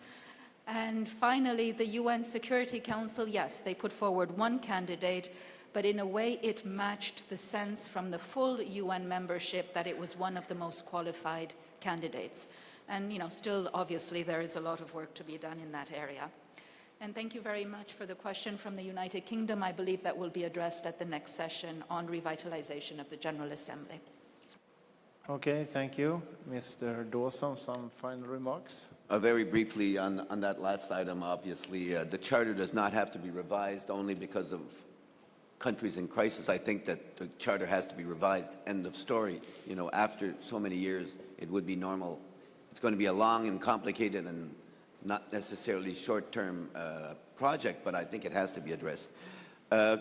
Just to tell you that with the Young Parliamentarian meeting in Montreal, in Ottawa, Ottawa is an hour and a half from Washington, so we are trying very hard to recruit 66 Congress representatives that are young parliamentarians in the U.S.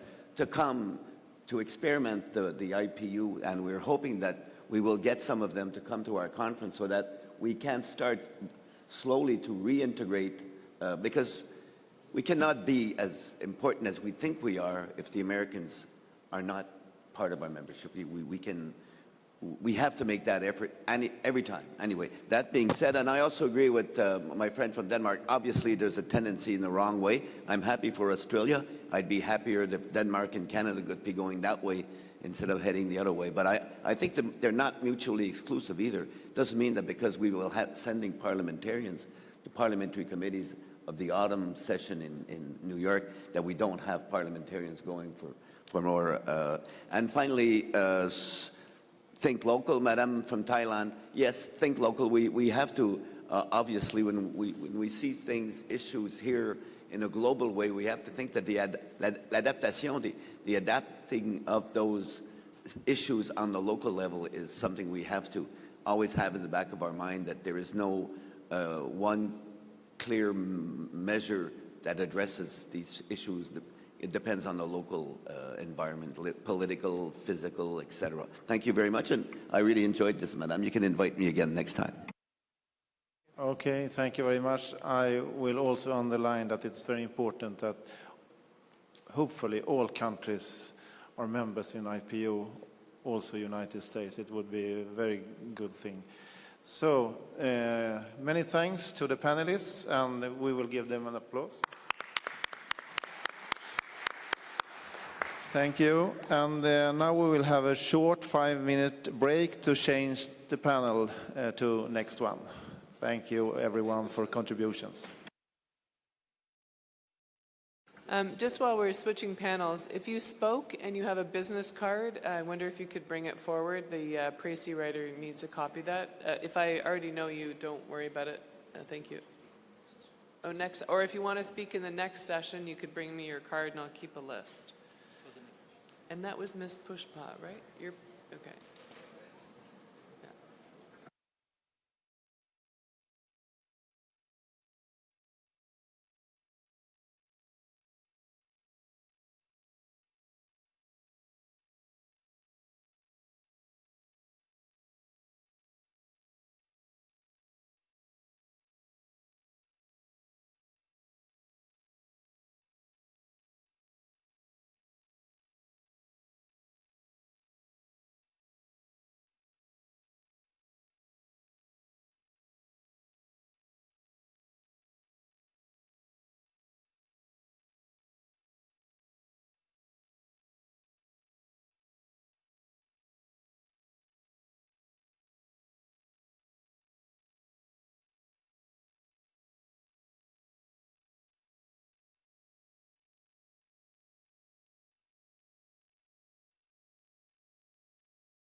If I can get everyone to get back to their chairs.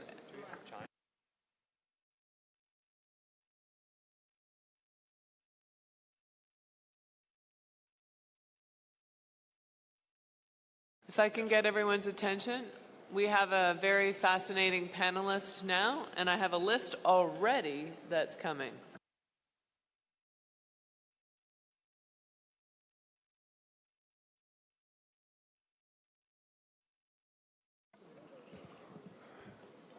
Okay. Again, good afternoon, everyone. Maybe someone is new in this room participating in this meeting and listening to this panel. But anyway, you are welcome, everyone. And we will now start our second panel with, as I mentioned, is very closely related to the first one. And many of the questions raised according to the first panel is also questions which is very relevant in this discussion. So we will see if there is something new coming up. It should be clear from the discussion so far that when we talk about the United Nations, we need to distinguish between the political and operational work of the UN. When it comes to the political work, there is no other decision-making body more important than the General Assembly. where each member state is represented and gets to speak with one voice and one vote on behalf of its citizens. This is why the General Assembly has been called the Parliament of the World, but it isn't, I have to say, in IPU here. But how effective is the General Assembly in representing the concerns of the international community, and how relevant are the deliberations of the General Assembly to the rest of the world? That's one question. To help us with this discussion, we have invited a man who has seen the General Assembly both as an outsider and as an insider, so to speak. Ambassador Thomas Christensen of Denmark just completed his second term as Chief of Staff to the President of the General Assembly. From this position, he followed closely the deliberative work of the General Assembly, but also contributed firsthand to internal discussions about the reform of the General Assembly. Ambassador Christensen will speak for about 15 minutes, I think. After him, we will hear from a distinguished Member of Parliament, Ms. Monika Bartos, who serves on the Foreign Affairs Committee in the Parliament of Hungary. So, we will get started, and Ambassador Christensen, please, go ahead. Thank you very much, Mr. Chair, and thank you to IPU for inviting me to discuss with you about the General Assembly. I'm actually very excited about being here, and having listened to the debate the first 2 hours, I think you have a very qualified membership to have this discussion with, and I hope that me being here can also help shed some light on the things you're discussing. I also bring the greetings from the two presidents I've served, Mogens Lykketoft from Denmark, who was Speaker of the Danish Parliament in a previous capacity, and Peter Thomsen from Fiji, both of whom have enjoyed working very closely with the IPU in New York as presidents, and I'll get back to that. So let me just say that it's a very timely discussion you're having on your relationship with the UN. There are quite a number of reform proposals coming forward from the new Secretary General, Mr. Guterres, and I'll get back to them in a moment. But just sort of to set the stage of what the world looks like from my chair, or has looked like. And I should add that before becoming Chief of Staff, Chef de Cabinet to the President, I was in the office in the cabinet of Ban Ki-moon as Secretary General, as his senior advisor for partnerships. So I've been sort of fairly close to the decision-making level of the UN for the last now 5 years. And in that period, it's clear that the world is changing at a rapid pace and becoming more multipolar. The primacy of governments in international relations is being challenged. I think you just did so in your discussion, but also many other non-state actors. And at the same time, I think the role of the UN in global governance is more crucial than ever.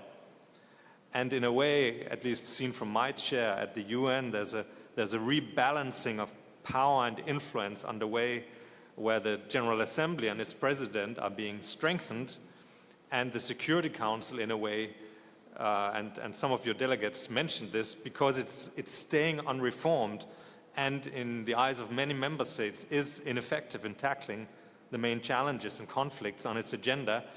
That means that people are looking more and more to the General Assembly for solutions. And I have seen this shift happening in the last few years. And to me, the most evident situation where this shift took place was, in fact, the process that several of you just mentioned about the selection of Antonio Guterres as the 9th Secretary General, which was a much more inclusive and transparent process. And, you know, the final vote of appointment did take place in the Security Council. It is the Security Council that, by UN Charter, recommends the candidate to the General Assembly. But when they had chosen Guterres, who not only led in all 5 straw polls, but also was the best candidate judged by the member states. I sat next to all 13 candidates who presented themselves to the General Assembly. And there was a clear sentiment amongst member states that Mr. Guterres was the most qualified person to present himself. So when the Russian ambassador Churkin, who was the president of the Security Council for the month of October last year when the vote took place, when he reported on the vote to the president, he made clear that the council could not, and I quote what he said, go against the will of the people. And he didn't say that ironically, he actually meant it. And to me, that clearly showed that shift was taking place in that process of selection of the Secretary General. But let me just take one step back, and several of you have mentioned the SDGs, and I would just say that for me, and I think for the 2 presidents I've served, but also for the Secretary General, 2015 stands out as a unique year for the UN, when first the Addis Ababa Action Agenda on Financing for Development was adopted, then the 2030 Agenda and the 17 SDGs, and then the Paris Climate Agreement. All of these agreements negotiated in intergovernmental fora, but with strong inputs and cooperation from global civil society, private sector, investors. We had strong engagement from cities, regions, and I do also think from lawmakers and parliaments. And without this sort of global mobilization, I don't think any of these agreements would have been achieved. And hence there's a challenge now in the implementation that was mentioned of keeping that engagement alive and keeping those coalitions that span north, south, small, large, that include Europe and Africa and small islands and so on, to keep those coalitions engaged. And for Peter Thompson, the outgoing president of the General Assembly, he very much sees this combination of agreements as a roadmap to save the planet for generations to come. And that's really maybe the biggest challenge in front of the UN right now. That was 2015. 2016, we had the Secretary General process, and in 2017, just to mention that to you from a small island perspective, the most important thing to take place at the UN was the Conference on the Ocean. That was in June this year, and when we discussed with Paddy and the team in New York, we suggested, why don't you focus your hearing of IPU with the General Assembly in February on the ocean? You sort of looked at us and said, you must be mad. Why should parliaments talk about the ocean?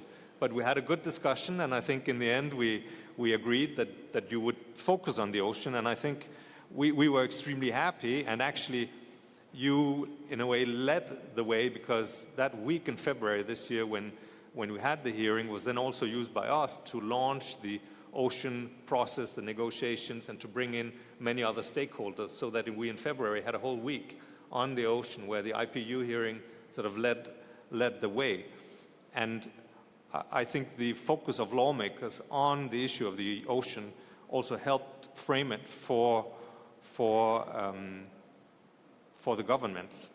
And I think that kind of cooperation where we synchronize agendas and make sure that we're leveraging your strengths with the UNs, with the governments, instead of seeing it as a competition or a confrontation, it can actually work in a very fruitful way of setting the global agenda. Because let's face it, we have 17 SDGs, and there are some of these SDGs, you mentioned also water, that are not high on anyone's agenda, that are actually at the very far end down the scale, and where it will take a concerted joint effort to actually get action moving. And I think some strategic thinking has to be put into that over the next few years, and congratulations for actually having chosen migration for next year, but maybe we should think a few years further down the line of what would be the most topical things to take on. Just a few words about the General Assembly itself, and you've already mentioned, Chair, the universal membership, each country a vote, it's the chief global deliberative institution. What people sometimes forget is that the General Assembly not only meets when heads of state are there in September and for the months where the committees meet, and I think Denmark and Canada, they refer to those, and with Australia. I would actually say, seen from my point of view, it is as important what happens from January to July. And while you have parliamentarians who come to the committees out of tradition, because back from the 1950s, that was when the main bulk of work took place at the General Assembly, I would actually say that from a president's point of view, it is as important what happens in the rest of the year, because that's when member states are asking the president to lead on organizing processes on the big issues on the UN's agenda. And I think that's just worth for your members to think about how the calendar of the UN is organized in 2017 and not how it was organized in 1957. Just as a parenthesis, an anecdote, but we have suggested to move the day when the General Assembly begins, because that day is actually historically set to when the ships after the summer break came from Southampton into the harbor of New York, bringing delegates after the war. And the end of the General Assembly is also synchronized when the last boat going back to Southampton would leave in order for delegates to get back for Christmas. I don't know how many of you have sailed to New York recently, but travel patterns in the world have changed over the last 60 years. But to convince member states that it would be in everybody's interest to transition the president at a different time and to give more time to prepare for the week when heads of state come, because there's only 1 week in between, and it makes the working conditions for the president absolutely, I mean, it's a nightmare. But to convince member states to make that change, they're so conservative that there's no way in hell that they're going to change that. And that's it's just a small thing, of course, but something we've been battling with. Now, we have 193 members of the General Assembly. Most of the resolutions that are passed are done by consensus. That's true. And it's correct what Ambassador Phillips said, that there are hundreds of resolutions passed that are inconsequential and that are not followed up. But I would actually focus on the landmark negotiations where governments invest real-time, ministerial level interest, and of those there are maybe not more than 15 or 20 every year, where you have prolonged negotiations and where these decisions actually carry weight and are implemented. A lot of the rest is an agenda where you can't take things off because somebody objects, everything is done by consensus, and things are done more out of habit. But in a way, that's smoke and mirrors. Don't focus on that. Focus on the big issues. And there I would say, especially the SDG implementation is worth staying focused on.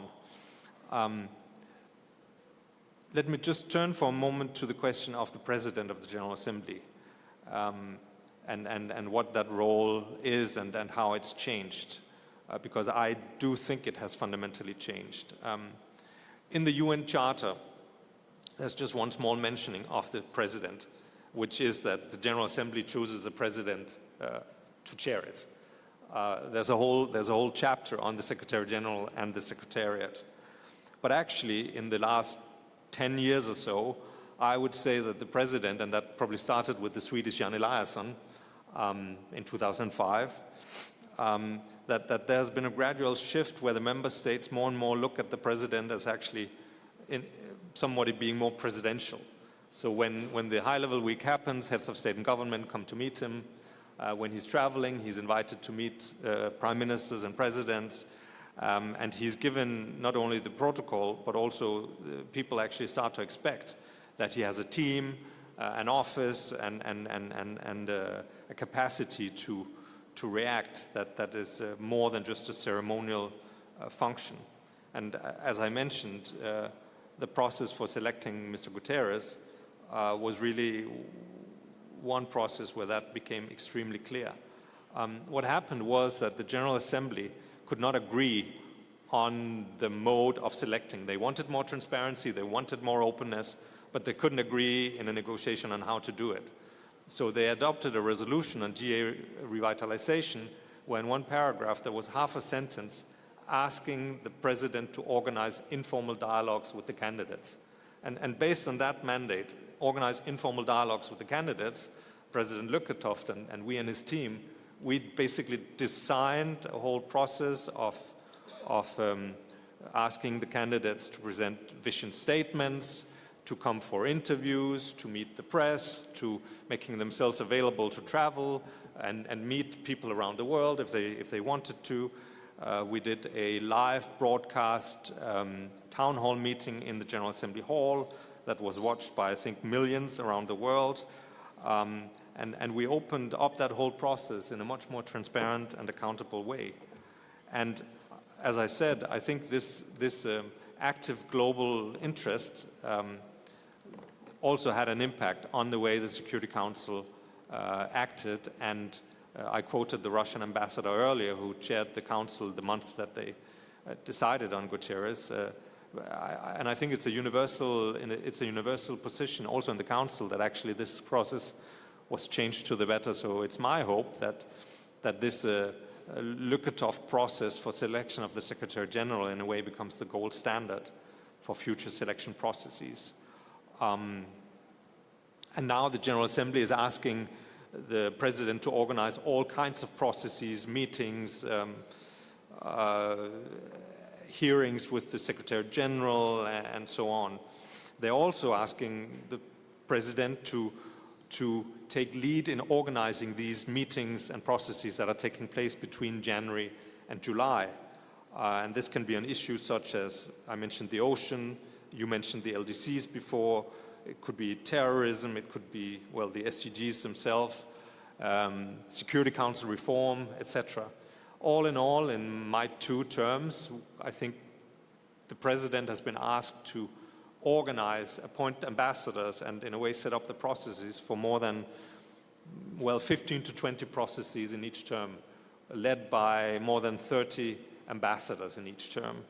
And that's fairly new, because in the past, in the 1990s, the UN would set up conferences supported by a bureau and led by dedicated secretariats, and that's no longer happening. It's all sort of asked of the President to organize these things.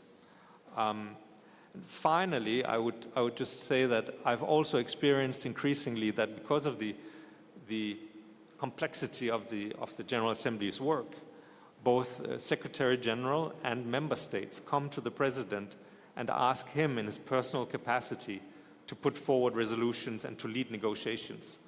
Classically, that has never happened before, because the President is supposed to be neutral and is supposed to be the chair. But in the last 2 years, we have on 4, 5, 6 occasions actually, from within his team, had to lead negotiations amongst ambassadors to get consensus, including actually in the resolution appointing Mr. Guterres as Secretary General, but also on issues such as extreme violence, counterterrorism, and so on. Just a final word on the reforms I mentioned. And this is really also an appeal to you as parliamentarians to support the UN and your governments. The new Secretary General, Antonio Guterres, is putting forward this fall a reform plan for the UN that hasn't been seen in a more ambitious way since probably Boutros Ghali was Secretary General back in the early 90s, when he put forward an agenda for peace and an agenda for development. Mr. Guterres will put forward both a reform proposal for peace and security, for development, and for management of the UN. And all these 3 proposals will come in a final form within the next 3 months. It will be extremely important for him to have widespread support for these reform proposals, but it will also be an extremely difficult negotiation. They have budgetary implications, and the budget experts at the UN are the most difficult negotiators. They are typically appointed by the finance ministries, and there's a different logic amongst them than amongst the usual diplomats. So the Secretary General himself has already met a number of occasions with the member states. He has also deployed his deputy, Amina Mohammed from Nigeria, and her team to work with the member states. And in general, he's just he needs the support he can get.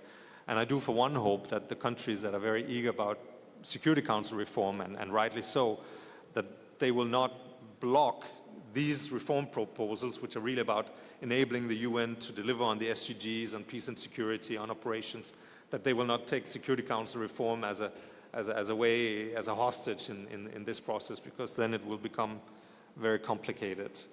On development system reform, it's clear that for developing countries, they are looking for more financing, they're looking for more technology, they're looking for more solutions. I don't think anyone has an appetite to reform fundamentally the division of labor between the UN and the Bretton Woods institutions. We're not going to create a World Bank at the UN, but I do think there is scope for using the General Assembly and the HLPF that follows up on the SDGs to create a more deep engagement with non-government actors, to create some platform that goes deeper than is currently the case. And there is also increasingly an appeal for the UN to create some kind of docking station for SDG implementation, where you can have a constant engagement, maybe not with parliaments, but at least with civil society, with the private sector, with investors, with technology. That is also for the future. And then finally, and what is most on Amina Mohammed's mind, is to increase the UN's capacity at country level to do implementation while bringing in financing and investment and technology. And I think also listening to the conversation you just had, I mean, that should be a joint process in a way, where the UN on one side and member states and even parliaments should really focus on this strengthening of the UN at country level for implementation. Lastly, I would just urge all of you to also support continued strengthening of the President himself. I mentioned the question of when the presidency transitions, the President's office. You talked about your resources. Well, the President of the General Assembly has 5 staff from the UN. The rest of his staff are seconded and borrowed from member states and UN agencies. There's almost no continuity. The President rotates every year, and there's no automatic handover of knowledge or capacity in the teams. We have done it between the last 3 teams, but that's more on, because we know each other and have been working on that. And the budget allocations, as the staff allocations for the office, have not changed in 15 years. And clearly, that is also to the disadvantage of developing countries and to smaller member states, who simply might not have the same capacity as Denmark to fund an office and to support it. I can only recommend that you engage in the work of the General Assembly, as you're doing here, through your national delegations, that you ask questions of your governments, as Ambassador Phillips suggested, that you engage also at country level in asking the UN what it's doing for the SDGs, support the Secretary General reforms, and then when you come to New York, also engage in the GA's discussions. Thank you very much, Mr. Chair. Thank you so much for that very rich and interesting presentation. Let me now turn to Ms. Bartos and ask her for a response to the views we just heard. Is the General Assembly actually playing the key role in global governance? How relevant are its decisions and its processes to your parliament or to your country? Please, you have the floor. Mr. Chair, dear MPs, my dear colleagues, first of all, I would like to thank the honoring call to respond to Mr. Ambassador's word. words, and I have to tell you that I'm one from you.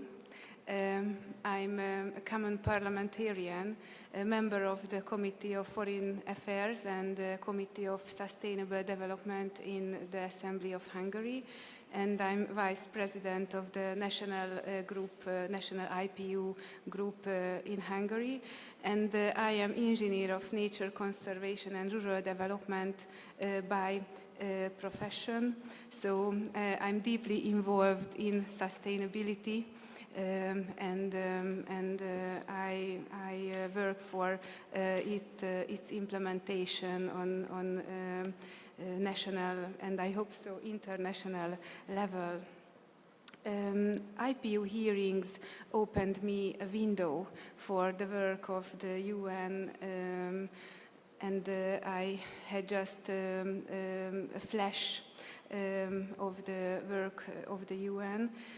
But I would like to tell you that I come from the member state, which was one from the 9 founding members of the IPU in 1889.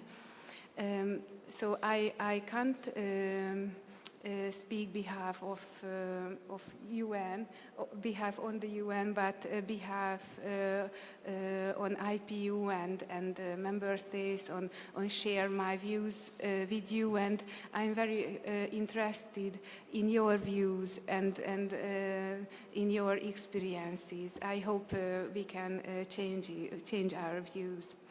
Yes, the UN fights for values which can ensure and promote the happiness and welfare of humanity. And the UN and IPU work hand in hand for these aims, I think. And the first president of the Hungarian National IPU Group, he was a romantic writer, and let me quote him just for a minute or 10 seconds. He said in 1895 in Brussels that we, the idealists of peace, also have our armies and fortifications. We draw support from any institution founded and maintained by noble souls to serve humanity, humanliness, pure morality, and the common good. And we are the body of these words. I believe we MPs share the role with the UN. We can make body for these noble words. And you know, the IPU founded 1889 is the oldest international organization of the world. And from the beginning of the 20th century, the results of tasks and negotiations concerning peace on the forums of the IPU created suitable circumstances for foundation of the UN. So this fact and process underline the importance of parliamentary diplomacy. And I believe in the importance of parliamentary diplomacy.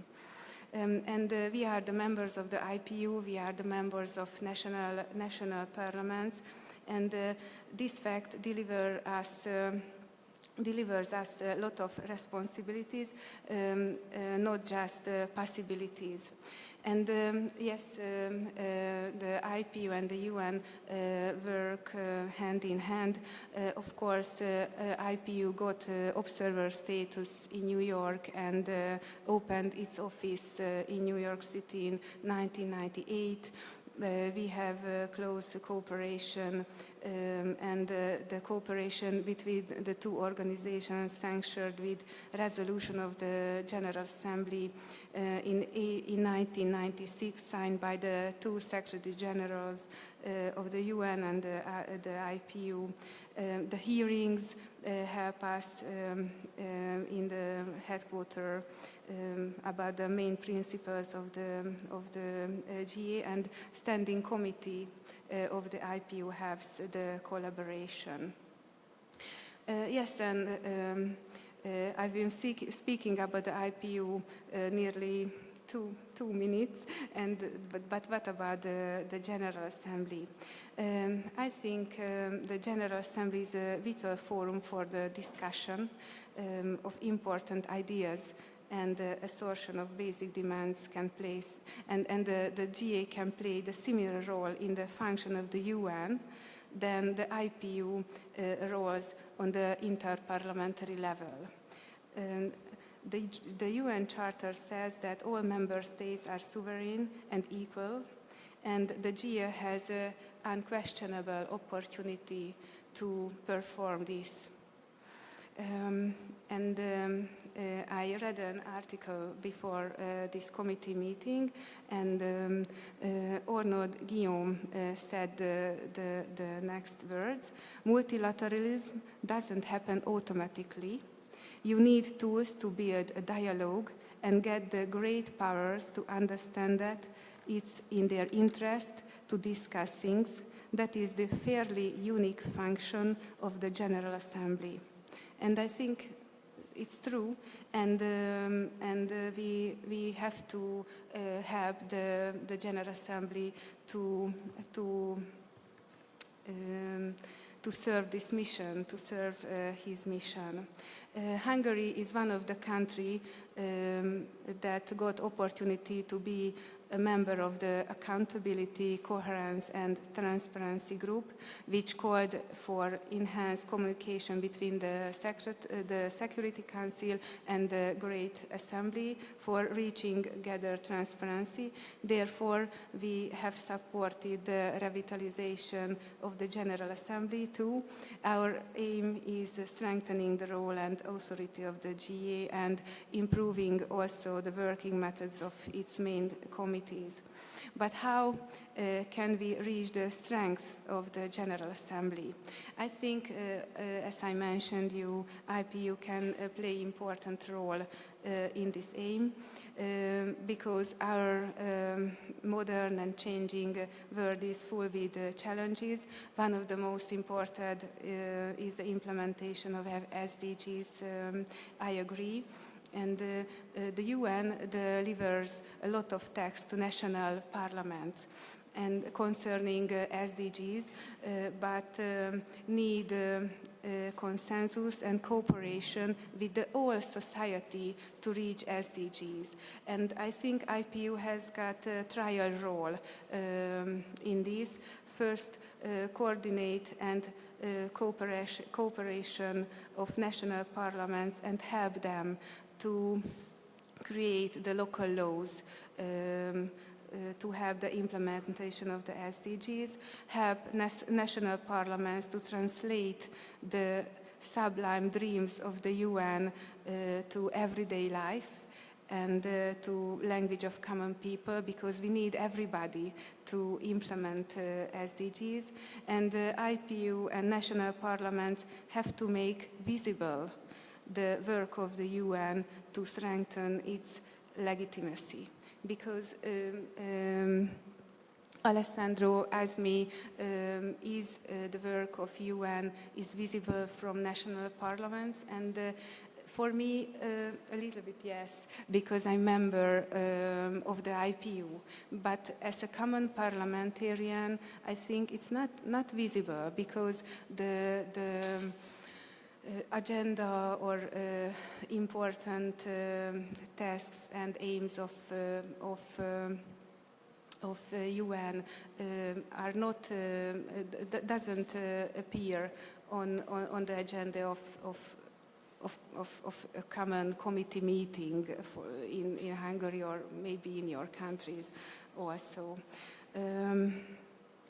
Yes. And I think permanent representatives and MPs participating in the IPU hearings at the UN can have this process. I think and I believe IPU can be a special bridge between UN and people and in the revitalization of the General Assembly. These are my first thoughts, and I'm waiting your opinions and your experiences, how we can work closely together. Thank you. Thank you, Ms. Bartos, for your views on this issue.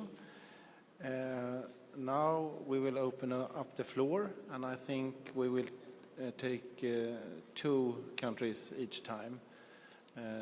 We start with Iran, and after that China.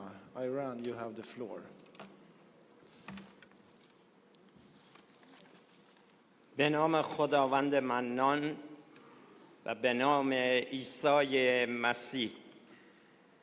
ریاست محترم جلسه، عالی جنابان، خانم‌ها و آقایان، در ابتدا مایل in the charter, my delegation reaffirmed that the United Nations, its charter and international law and dispensable tools, mainly in preservation and maintenance of international peace and security and the strengthening of the international cooperation. While acknowledging the limitations of the United Nations, we represent a well-founded international legitimacy, and through its multilateralism remain the main multilateral forum and for addressing the pressing global issues and the challenges presently confronts all states.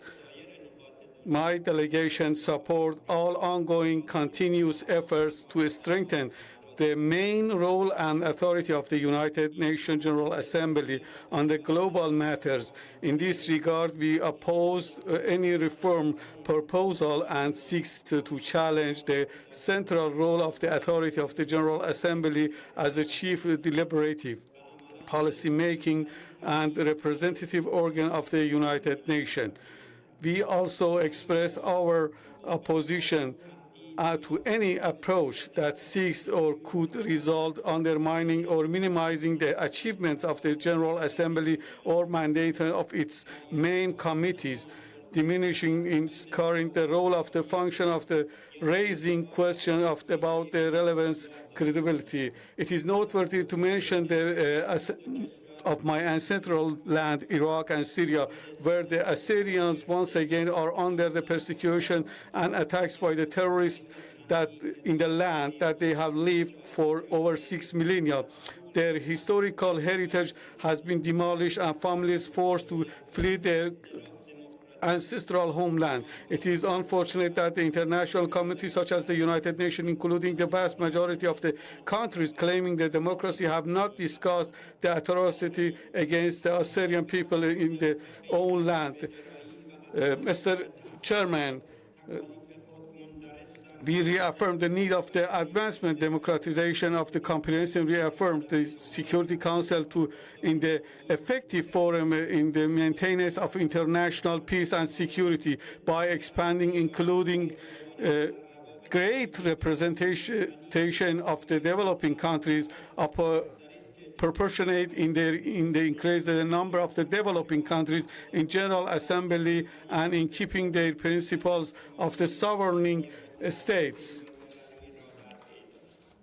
My delegation expressed a grave concern at the instance where Security Council fails to address cases involving the genocide, crimes against humanity, war crimes, and ceasefire between the belligerent parties in fulfillment of its primary responsibility in this regard.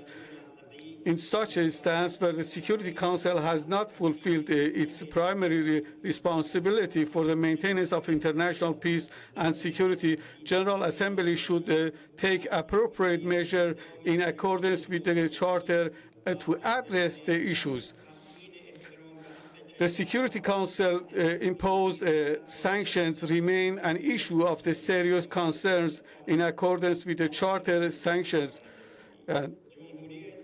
The Islamic Republic of Iran do believe that all the states should take the measures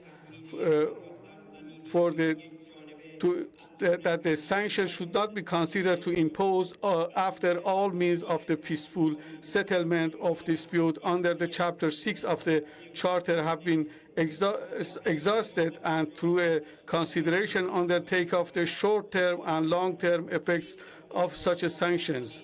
Sanctions are blunt instrument and use of which raises fundamental ethical question of the whether suffering inflicted vulnerable group in the targeted country are legitimate means of the exerting pressure. In this regard, we do expect that the IPU, by getting the advances of its interaction with the international forums and the international bodies, and by using its the different measures, legal measures, to do its appropriate measures for the unilateral imposed and trans-territorial laws which is imposed by the others, which has a very suffering effect for the sanctions to do this measure. In this regard, as an Iranian Christian, I would like, which I have been for 5 terms of the parliament, and also I am in charge of the Secretary General of the Assyrian Universal Alliance. I thank you. Much. I look forward to comments or questions. That was a speech. You can have speeches, but it's more fruitful to have questions and more direct comments. So next one is China.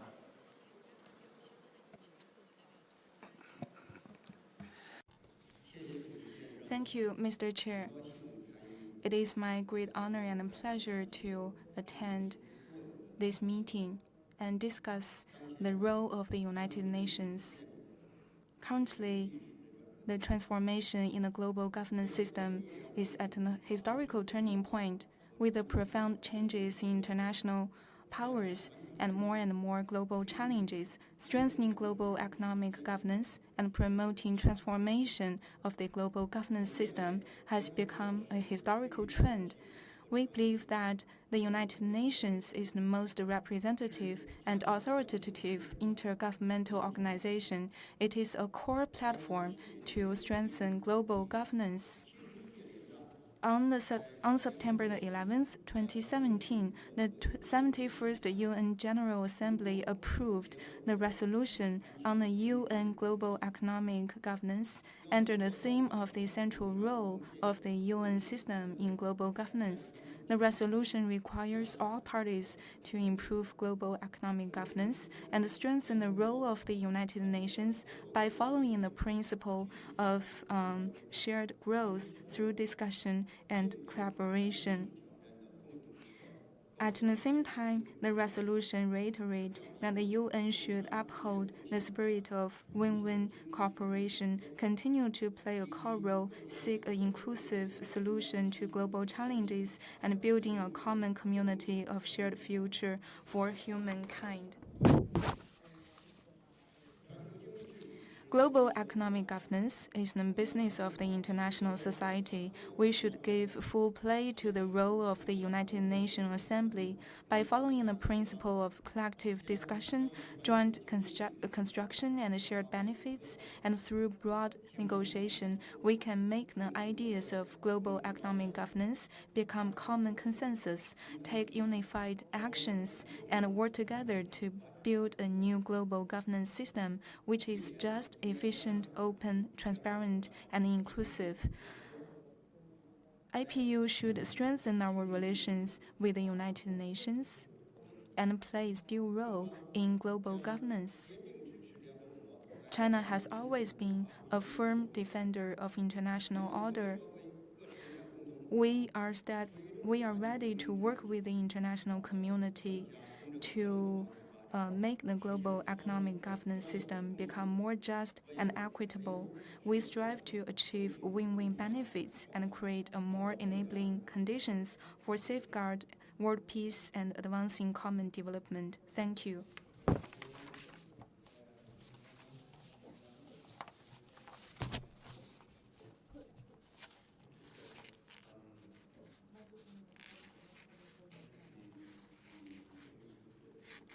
非常感谢中国代表团的发言。中国现在确实是在扮演一个越来越重要的角色，而且在联合国大会。On the English channel.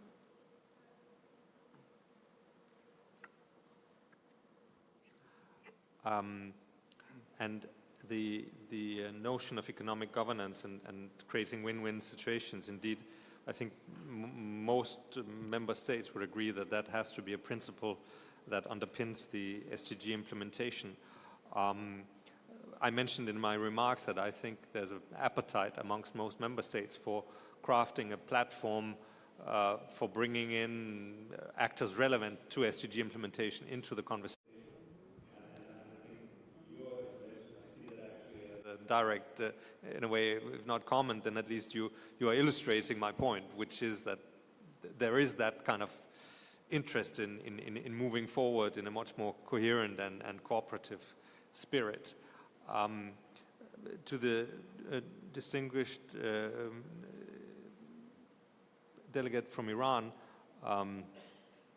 I think you're absolutely right when you're saying that the relevance of the resolutions of the General Assembly should not be questioned. I think the challenge for the UN is that no one wants to question any member state's legitimate right to table a question and to put something that is close to their heart on the table and negotiate it, and that happens almost every day. But in terms of governance and moving the global agenda and the capacity for the UN to deal with the global challenges forward, it's always a balance between these more particular interests and the global common good. And to find that sweet spot where you create the space for both is an ongoing work. And I very much agree with the Hungarian colleagues' point about multilateralism cannot be taken for granted. It's something you have to work on every day. That's why it is so complex to get that to fix. But the General Assembly President, both in the 70th, 71st session and now in the 72nd, have undertaken a process where they're trying to align the SDGs with the GA agenda and to get flexibility from member states in order to craft enough space in the agenda to actually deal with the individual SDGs, while not necessarily doing away with existing agenda items, but at least arranging the work in such a way that you can both cater to the global goods and to the more particular interests. That will that will demand a lot of flexibility on many governments to do that, and I do hope that everyone will work in that spirit. Thank you. Thank you. And Ms. Bartos, some comments? You have the floor. Thank you. As I mentioned, Hungary is a member in Accountability, Coherence, Transparency Group and plays active role in the modernization of working method of the Security Council, and I share I think my Hungarian colleagues share your opinion that the leadership and vision of the new Secretary General aimed at creating a strong, efficient and responsible United Nations to meet the challenges of the 21st century is supportable, and the transparency and visibility of its work is necessary in the legitimacy of the UN. Thank you. Thank you. Now we will go further, and next one is Vietnam, and after that India. Vietnam, you have the floor. Thank you, Mr. Chairman. Vietnam strongly supports the full reform of the United Nations in order to improve its effectiveness, democracy, transparency, as well as enhance its capacity to cope with global challenges. Vietnam expects to reform of the UN to pay on three following focus. First, the reform within its vital agencies such as the General Assembly, the Security Council, the ECOSOC in the renovation of its apparatus and work contents to comply with the spirit of the UN Charter. Second, renew and reallocate the development activity to ensure that all needed sources would be contribute to the development of development targets. Third, change for better work methods to increase the transparency, democracy, and efficiency through the enhancement of coordination, the reduction of bureaucracy and burden, organizational structure, and the improvement of staff capacity. In 2006, Vietnam was one of the first 8 countries adopted delivering as one reform initiative. In July 2017, Vietnam also joined hands with the 18 UN agencies in the One Strategic Plan for periods 2017 and 2021. This plan prioritizes 4 areas shaped by central points of sustainable development goals: people, planet, prosperity, and peace. The One Strategic Plan continues to develop the foundation for expanding partnership among UN and the nation government. This approach is believed to show the effectiveness, the operational efficiency of UN development activities when UN can support country members to target the direct development goals. Thank you for attention. Thank you. And now, India, you have the floor. Honorable Chairperson, delegates, and all the gentlemen, ladies and gentlemen. I am grateful to the Chair for giving me this opportunity to express my views at this panel discussion, the role of the UN General Assembly in international governance, what path forward. As we all know, the General Assembly of the United Nations, defined as a parliament of nations, lies at the center of the system of the global governance. Since its inception more than 71 years ago, the United Nations General Assembly has been a forum, rigorous debate over the world's most vexing issues, from poverty and development to peace and security.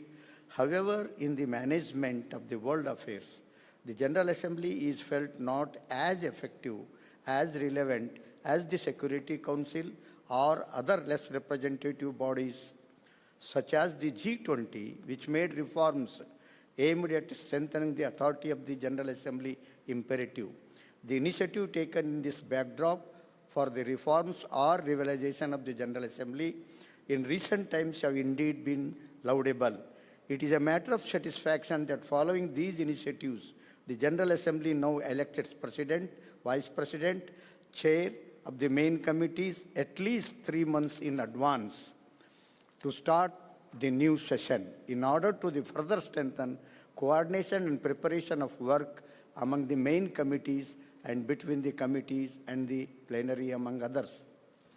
Distinguished delegates, I would like to state that the United Nations must evolve and adopt itself a rapidly changing environment to serve the needs of the world community better. At the 2005 World Summit, all heads of the state and governments unanimously pledged themselves to an agenda for early and meaningful reform of the United Nations. India is the view of that international community need to make more determined efforts to revitalize General Assembly to enable it to fulfill its rightful role as the principal deliberative organ of the United Nations. I believe that no reform of the United Nations would be complete without addressing the critical issues like changing of the composition of the Security Council to reflect contemporary realities of the 21st century. This requires expansion of the membership of the Security Council in both permanent and non-permanent categories. I hope that our deliberation here today would provide further inputs to the ongoing efforts for UN reforms, thereby strengthening the authority of the General Assembly consistent with the vision of the UN Charter. Thank you. Thank you. And now we will have comments. I don't know who wants to start. Okay. Ambassador Christensen. Sure. The distinguished delegate from India, I think there's no member state of the UN that does not agree that Security Council reform is ripe. The question is always how. I see that the distinguished delegate from Iran has left, but he had a comment about genocide, and I think earlier there was a comment about humanitarian intervention from the UK delegate. And it's clear that the question of the veto power is one of the really sticky points. The ACT group that Hungary is a member of, and that is focused on transparency and accountability.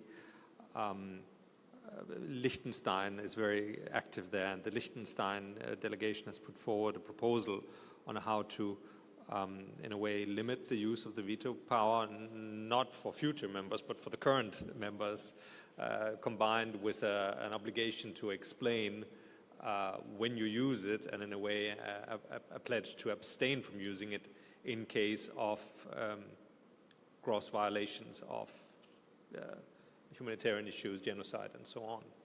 And there are about 100 countries that have signed on to that. And there's sort of this undercurrent of discussion about the veto and how to apply it, and whether new permanent members would have the veto or not. That is one of the really complicated tasks that there is no unified position on. But my urge in my intervention was simply to say that the reforms put forward by Antonio Guterres that will come will be more focused on the operational capacity and the way the UN engages in concrete operations and in the field also of SDG implementation. And I just personally, it's a wish that countries such as India that have the future of the UN such at heart would find a way to work along with the Secretary General on these very urgent issues while also working on Security Council reform, but that the two would not be contingent on each other. Because if we make, to be honest, if we make things contingent on Security Council reform, then the UN will not move anywhere. I mean, Security Council reform is the most contentious issue on the UN's agenda that divides member states in many different groups and subgroups, and I have my own personal views now. I've spent a lot of time on that issue over the last years. What could be attempted to move it forward, but it would. I mean, that you would need to do some dramatic things in order to do that. There was one thing that the colleague from the delegate from Vietnam mentioned about Vietnam's engagement in SDG implementation. And I really applaud their plan they are coming up with, where I think the Secretary General's reforms could, in a way, both at country level, help member states in their implementation, but also if we took a more proactive approach to the way the plans that governments such as yours bring forward, and in a way had a calendar over a whole year where the UN could help bring in investors, technology providers, and others through a dialogue with the government. I think much more could be done actually to speed up and help those who take the big view and come up with a plan, because there are now, the first year we had more than 20 governments presenting their plans, the second year more than 40, and I think for July next year, when the new round of presentation of plans, we'll have more than 40 as well. And you go through all these efforts at national level to come up with your proposal, you present it, and then nothing happens. And I think for a government or a parliament, that is the most disappointing thing. And you actually think, where's the effectiveness of the UN? And I think that's one of the things that Guterres is trying to do, is to, in a way, make sure that there is an engagement that happens. Finally, someone mentioned the visibility, I think it was you, of the UN at country level, and that's one thing that Peter Thompson, as President of the General Assembly, he was fanatic about that the UN does not clear enough communicate its message, its mandate, its what it's doing. He has personally written to all heads of state of all 193 member states and urged them to put SDGs into the curricula for education in every country. That's an idea I would urge you to take home too.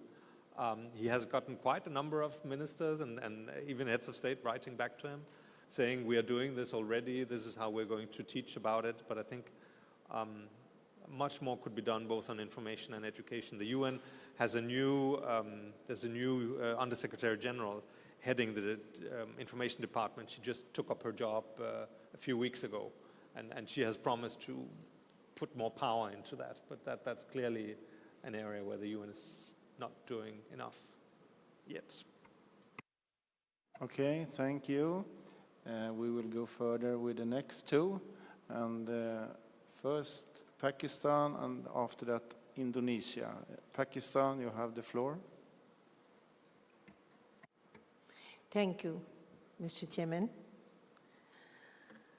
It is a distinct honor and pleasure for me to address the IPU Standing Committee on United Nations Affairs on the subject of the role of the United Nations General Assembly in international governments.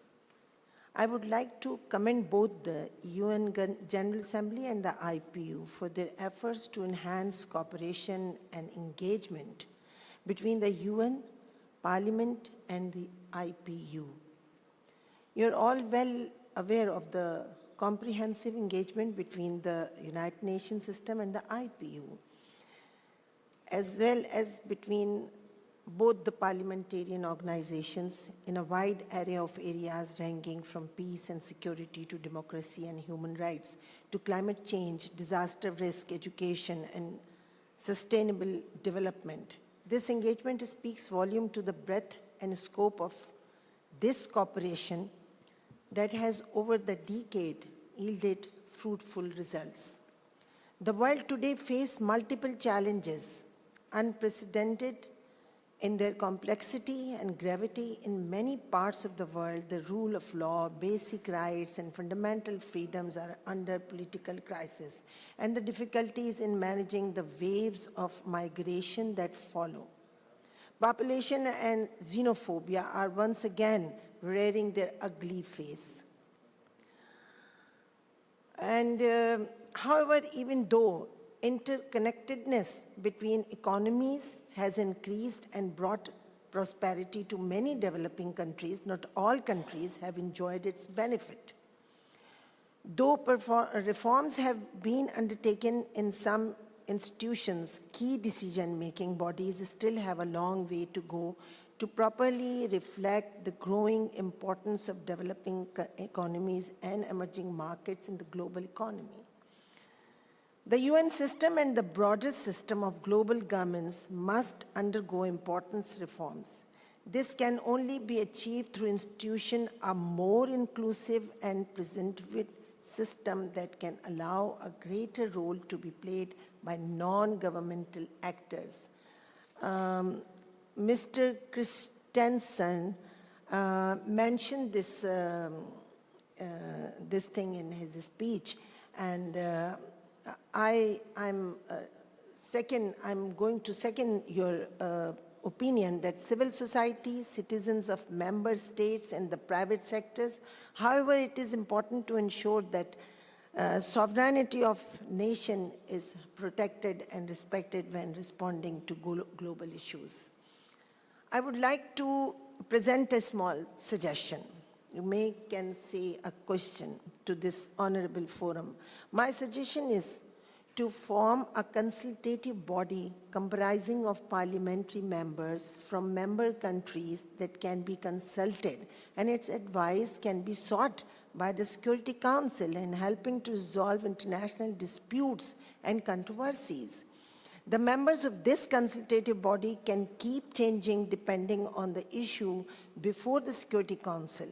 Well-informed members of the Parliament who are on ground and have solid knowledge of the problems, crises being discussed can be invaluable in reaching a solution. Thank you very much. Thank you. And next is Indonesia. Thank you, Mr. Chairperson. We actually, the Indonesian Parliament, appreciate the pledge of the Secretary General of the United Nations to overhaul the UN bureaucracy to make the world body stronger and more responsive to the people of the world. Indonesia fully supports the 10 points declaration to support for UN reform aims to simplify procedure and decentralized decision with greater transparency, efficiency, and accountability. In that line, it is critical for the IPU to take enhanced engagement for such interests, expressing the views of our people. This panel discussed the needs to review the concept of strengthening the authority of the General Assembly, consistent with the vision of the UN Charter. To crystallize such aim, in fact, the General Assembly has annually established an ad hoc working group on the revitalization of the work of the General Assembly to make recommendations about GA revitalization interallied to enhancing the role and authority of the General Assembly. In this regard, IPU has to stay connected with the ad hoc working group to further elaborate on how the General Assembly can be equal with the Security Council. IPU should consistently providing substantive inputs for that purpose. In spite of the fact that General Assembly occupies a central position as the chief deliberative, policy-making, and representative organ of the United Nations, it is a common knowledge that the Security Council has stronger authority. In short, it is very crucial to focus on the reformation of the Security Council as the General Assembly main concern. Thank you. Thank you.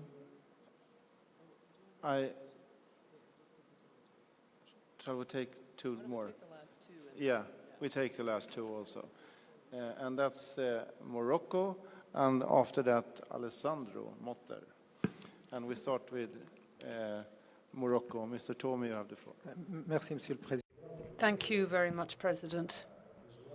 And I would like to echo those who have called for a reform to the UN system. There are two main missions to the UN: maintaining peace and development. And I think that these are very closely linked as missions now. Development leads to peace. Peace can lead to development in turn. And I think if we have seen some success in recent years in the UN, it really is the agenda for the Sustainable Development Goals. And I think this agenda does bring together both developed and developing countries, as we've seen recently. In New York, for example, some very, very developed countries insist on the SDG program being fulfilled. And I think that this something really can act as a catalyzer, really, for further action. The UN system, President, actually does bring its means, its organization, its functions together in the pursuit of these SDGs, because these now have been unanimously adopted by all member states. And so the UN really now do important means. There are about 44,000 members of staff. There are the agencies, the specialized agencies of the UN, with about a further 15,000. So they have really considerable resources then, and a budget of around $6 billion. And so there has to be a way, really, of bringing together all these resources to achieve the SDGs. And if we can do that, I think it'll be something truly extraordinary, especially for developed countries. The World Bank and the IMF, for example, do form part and parcel of the system. And if we can have a way of making the monetary system more flexible, asking the World Bank to provide more loans for developing countries or poorer countries, then I think that would be a real reform achievement. Thank you. Thank you. And next is Alessandro.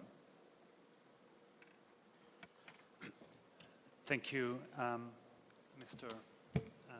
Chairperson. I just wanted to reflect out loud on a couple of points made about the democratic nature of the General Assembly. Patty and I, as you know, work in New York at the Observer Office, and in that capacity, we observe many things. And not just issues, but also the mechanics of how the UN works. And so oftentimes, I myself have a number of questions about whether the outcome of those decision-making processes are fair to the international community or to certain countries. Nobody mentioned here the increasing role of the G20 as an informal body that continues to be largely unaccountable to the world's community, that operates in a rather opaque fashion with meetings that are not open to public scrutiny and not even to the parliament of the countries involved. And that's a stark contrast to the way the GA operates, that is even webcast every day that it meets. And yet, I think one can argue that when it comes to certain areas of certain issues, the G20 has taken on a much greater role in global governance than the General Assembly. The gentleman from China a while ago just mentioned this recent resolution on the role of the UN in global economic governance. That very resolution claims that the GA ought to have a leading role versus the G20, but we know that in fact it is not quite entirely that way. But I have a different question actually for you, because again, when we look at the UN across the street, and we look at how the GA operates according to this principle of one country, one vote, that sounds like the most democratic thing that there is. And it comes, in our experience in parliaments, from the notion, very democratic, of one person, one vote. It means there is no difference between individuals in a democratic system. So whether you're rich or poor, smart or not so smart, your vote counts as much as mine. But sometimes I wonder if this is still the right way for the GA to operate. Remember, Senator Dawson referred to the first words of the Charter, we the peoples of the world, as being at the core of the UN and therefore of the General Assembly. But so, are the people truly represented in this system of one country, one vote, without considering the different populations of those countries? Now, you may think, this is totally crazy where I'm going, but I want you to think, in contrast to the mechanics of the GA, look at how the World Bank and the IMF operate. There too, those are huge institutions of global governance as well. And there too, you have boards that represent all of the countries that are members of the bank and IMF. But here's the trick. The countries that contribute the most to the capital of those institutions have more shares, and those shares give them a greater voice in decisions taken by those boards. This is one of those long-running issues in international governance, how developing countries lack adequate voice on the board of the World Bank and IMF because they don't contribute as much money as the rich countries. So there, on the one hand, you have a model, the World Bank and IMF, where you have a weighted system of decision-making based on what countries bring to the table, what they pay into the capital. And then in contrast, you have the GA that adheres to this very noble idea of one country, one vote, with no adjustment for the people that are represented by those countries. So you have a country of 1 billion people having the same say as a country of 1 million people. So it sounds like a crazy idea, but because there is this contrast between New York and Washington, where you have this weighted system in the Bretton Woods institutions, my question is, would it not be reasonable to kind of put it on the table out there that the GA should also have a different, a weighted system of voting so that there is a greater representation of the actual people of the world? I know it's a big question, isn't it? But I thought I need to wake up this room before we close. Okay, thank you, Alessandro. I have one more request for the floor, and I think we will take that request also. And then we will comment from the panel and hopefully close the session. And next is then Sudan. You have the floor. شكرا سيد الرئيس، شكرا للسيد السفير تيرلسون، شكرا للسيدة النائبة. يعني لو كانت الأمم المتحدة Mr. Ambassador,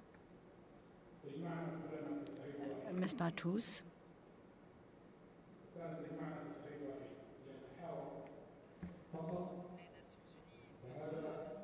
if the United Nations could meet on a more homogeneous basis, if its mission was only that, for us to establish a dialogue, if this were the only condition and if there were sufficient, this would be a positive action that we should take and strengthen, and we should move forward from there. We agree on a large number of questions internationally and also in our national parliaments.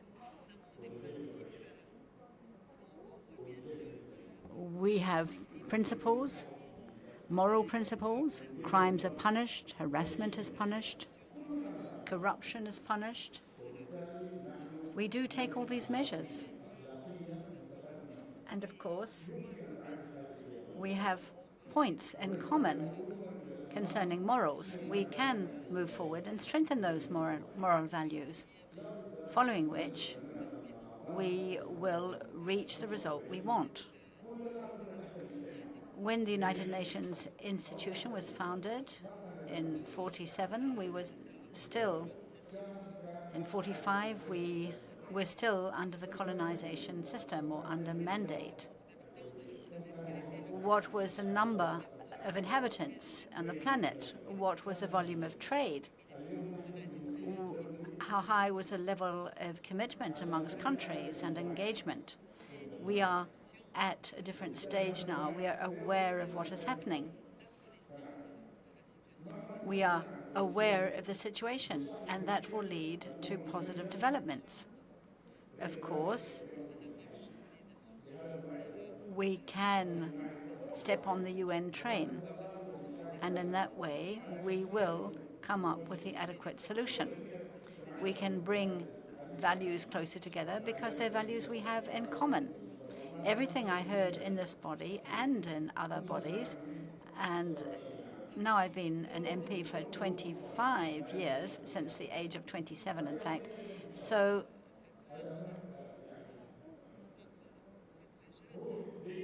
we, even at this age, are still very young. We must strengthen this positive cooperative spirit, the spirit of commonality, to strengthen common values amongst parliaments in order to move forward. And I think that the objective will not be a distant one. There is a project for reforming the United Nations, more in line with our ambitions, both humane and moral, and to bring our ideas closer together. We all look like each other. We all have eyes and nose and mouth, and we should be able to build a human community, because God created us in his likeness, and in basing ourselves on these values, we can move forward. Thank you. Thank you very much. And, well, some remarks from Ambassador Christensen to start with.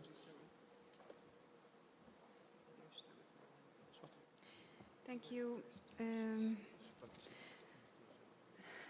I was just listening you in the last hour, and I agree with a lot of remarks. And I'm just thinking what we are talking about. And yes, we are talking about the revitalization of the UN. How can we support its ability to manage different crises, and how can it find a solution for challenges? But I think we are talking about two emotional questions. The one is, or more, but one is the trust. And we need trust each other if we would like to revitalize our international governance. And the other, we would like to, all members here in this room, and I think the society, the community of our nations, the people would like to get the possibility to participate in governance of our common life in the earth. And as the UN Charter says, equally. And we should find the methods to build this dream together. And I agree, we are on the road, and if we don't have tools enough, we have to find others. We should continue dialogues every event or more often. How can we know each other better, understand each other better? How can we trust each other better, and find more tools, equipments in the hand of the IPU to support the mission of the UN. And I'm very happy to be with you, and I hope we will meet in the future, in the next future. Okay, Ambassador Christensen.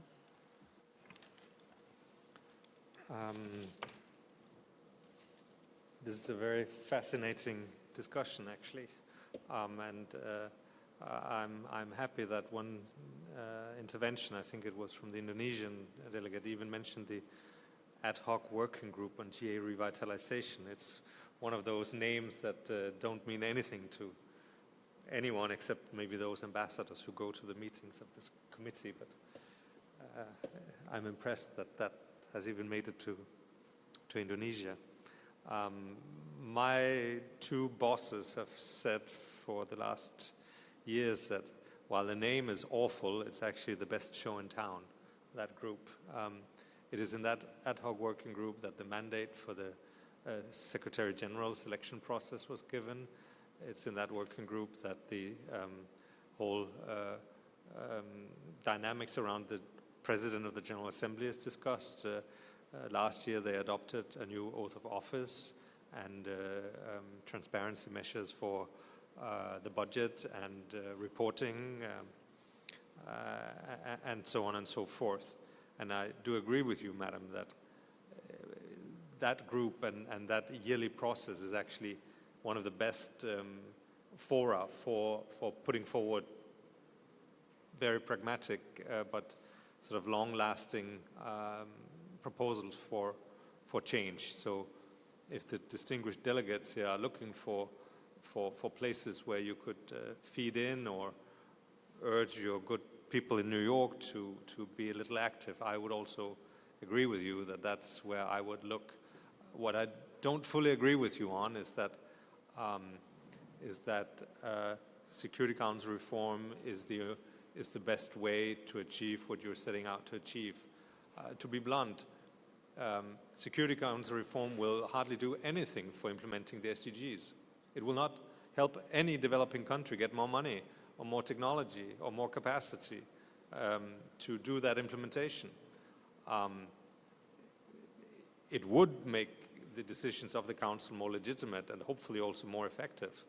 And the Moroccan intervention about the way peace and development are reinforcing each other is a recognition that more and more people in New York, including the Secretary General, have come to. And we actually organized the first time ever a meeting in January where we had the Secretary General, the President of the General Assembly, President of the Security Council, President of ECOSOC, all in one meeting talking about a new concept called sustaining peace.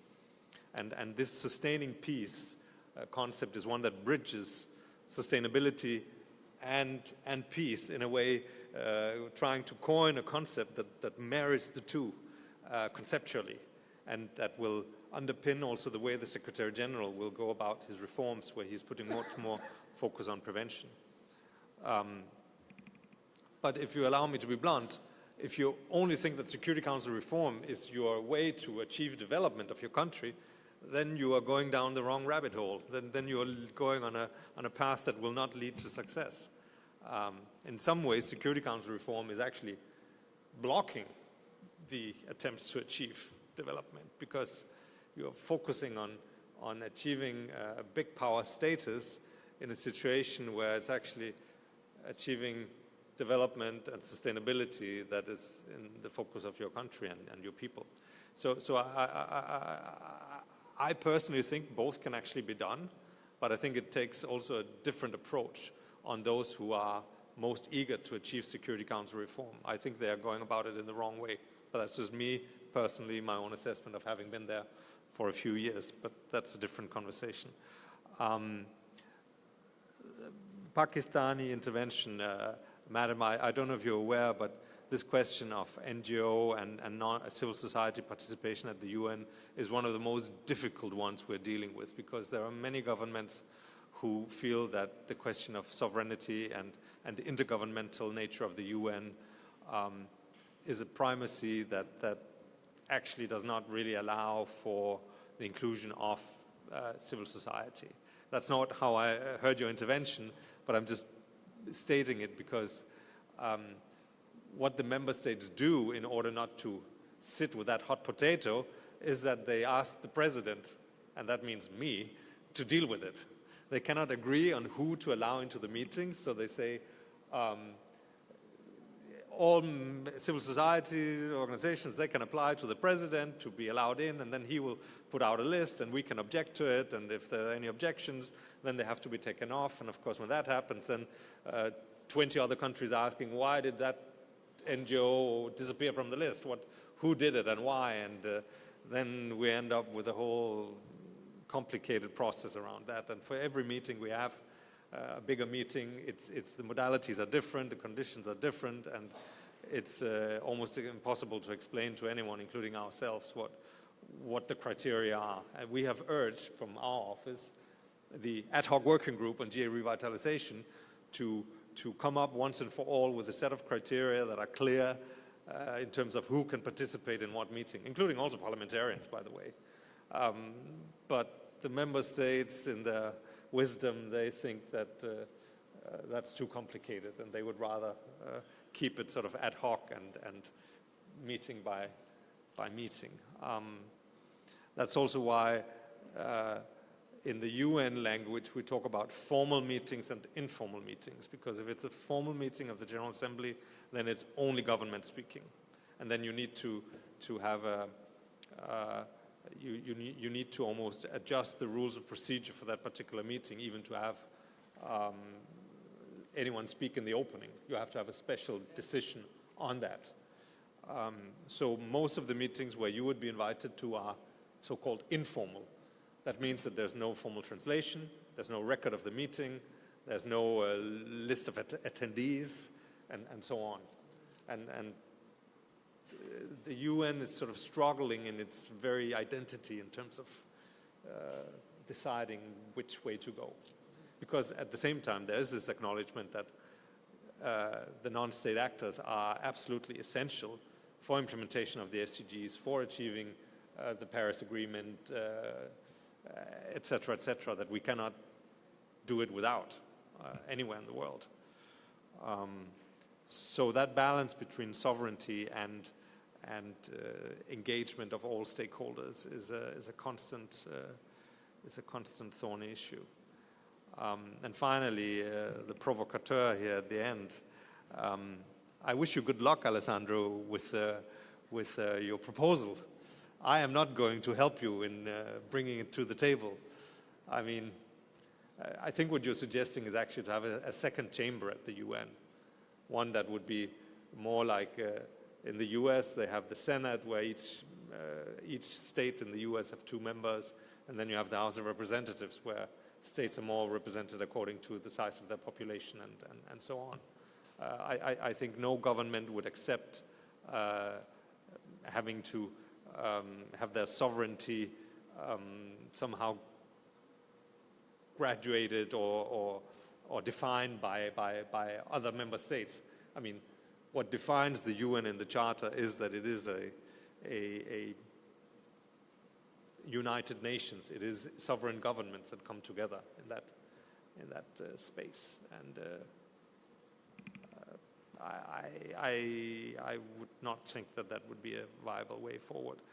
On the G20 point, just to finish there, when the member states in 1944, 1945, set up the institutions that in many ways have framed global governance ever since, the Bretton Woods, the UN, then the GATT that became the WTO, and so on. The UN was on purpose not given any role in economic governance. It was left to the Bretton Woods institutions. The UN has an operational capacity based mainly on ODA, and then more normative discussions in the General Assembly, of course. But the UN has never had the texture or the capacity to engage in real decision-making on financing, on the economic governance of the world. There are people who are questioning now that with the universal mandate to implement the SDGs, which is the first time ever we've had a set of universal development goals. In fact, to the Moroccan delegate from Denmark this year, it was the Minister of Finance who came to present. So while the resource question is about resources for development, I think also developed countries are asking themselves what they are doing to implement these goals. It's no longer a north-south question. It's a question of everybody actually having to lift. There is a conversation, also coming back to the Chinese point about the win-win situation, whether you can slowly start to create those platforms at the UN where you talk about finance, about economics, about technology, where you bring in the right actors and you sort of use the SDG as a means to have the UN as a platform for also the means of implementation to do it. But that will have to be an engagement over years to come. But I think as part of the development system reform proposal that the Secretary General will put on the table in December, there will be elements of that.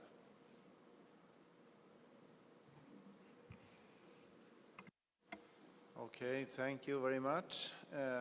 We have now come to the conclusion of this session, and I think we can say some things that have come out from this.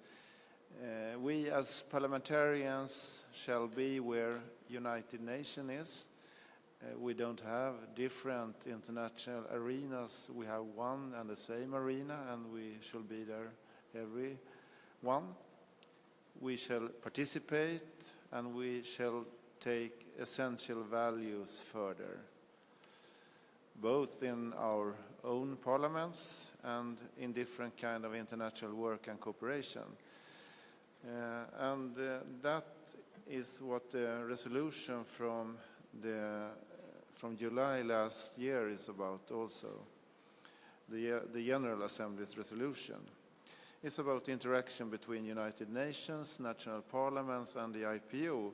And it says that the cooperation between UN and national parliaments and the IPU should be closer in all UN main processes. And what's specific in that resolution is also that it mentions the Standing Committee on United Nations Affairs in the IPU as an important body towards this work in the future. And that's the reason that we have this kind of discussions also. So before you go, please make sure you pick up a copy of this resolution from 2016 about the interaction if you don't have it yet. And remember also the new resolution which will be adopted next year. And you can contact the secretary of our committee, who is sitting next to me, Paddy Torsney, if you have concrete proposals you would like to make. Her email, I'm sure you can find it on the website also, but it is pt@ipu.org. Quite easy. So, okay, one little tiny extra thing, okay. I forgot to mention in your, that we have at the IPU, on ipu.org, a petition that we're asking all of you to sign. And this committee needs to show leadership in signing that petition. So we encourage you to link to your own websites to make sure that your constituents sign up. It's a great tool, but definitely make sure that each and every one of you signs up in the 6 official languages. Thank you. Yeah, that was an important note, so don't forget that. So before I close this meeting, I will say thank you very much to the panelists for very good contributions and an interesting discussion. Thank you for your contributions. I think we will give them an applause. So, thank you for coming and have a nice evening. See you soon. Bye-bye.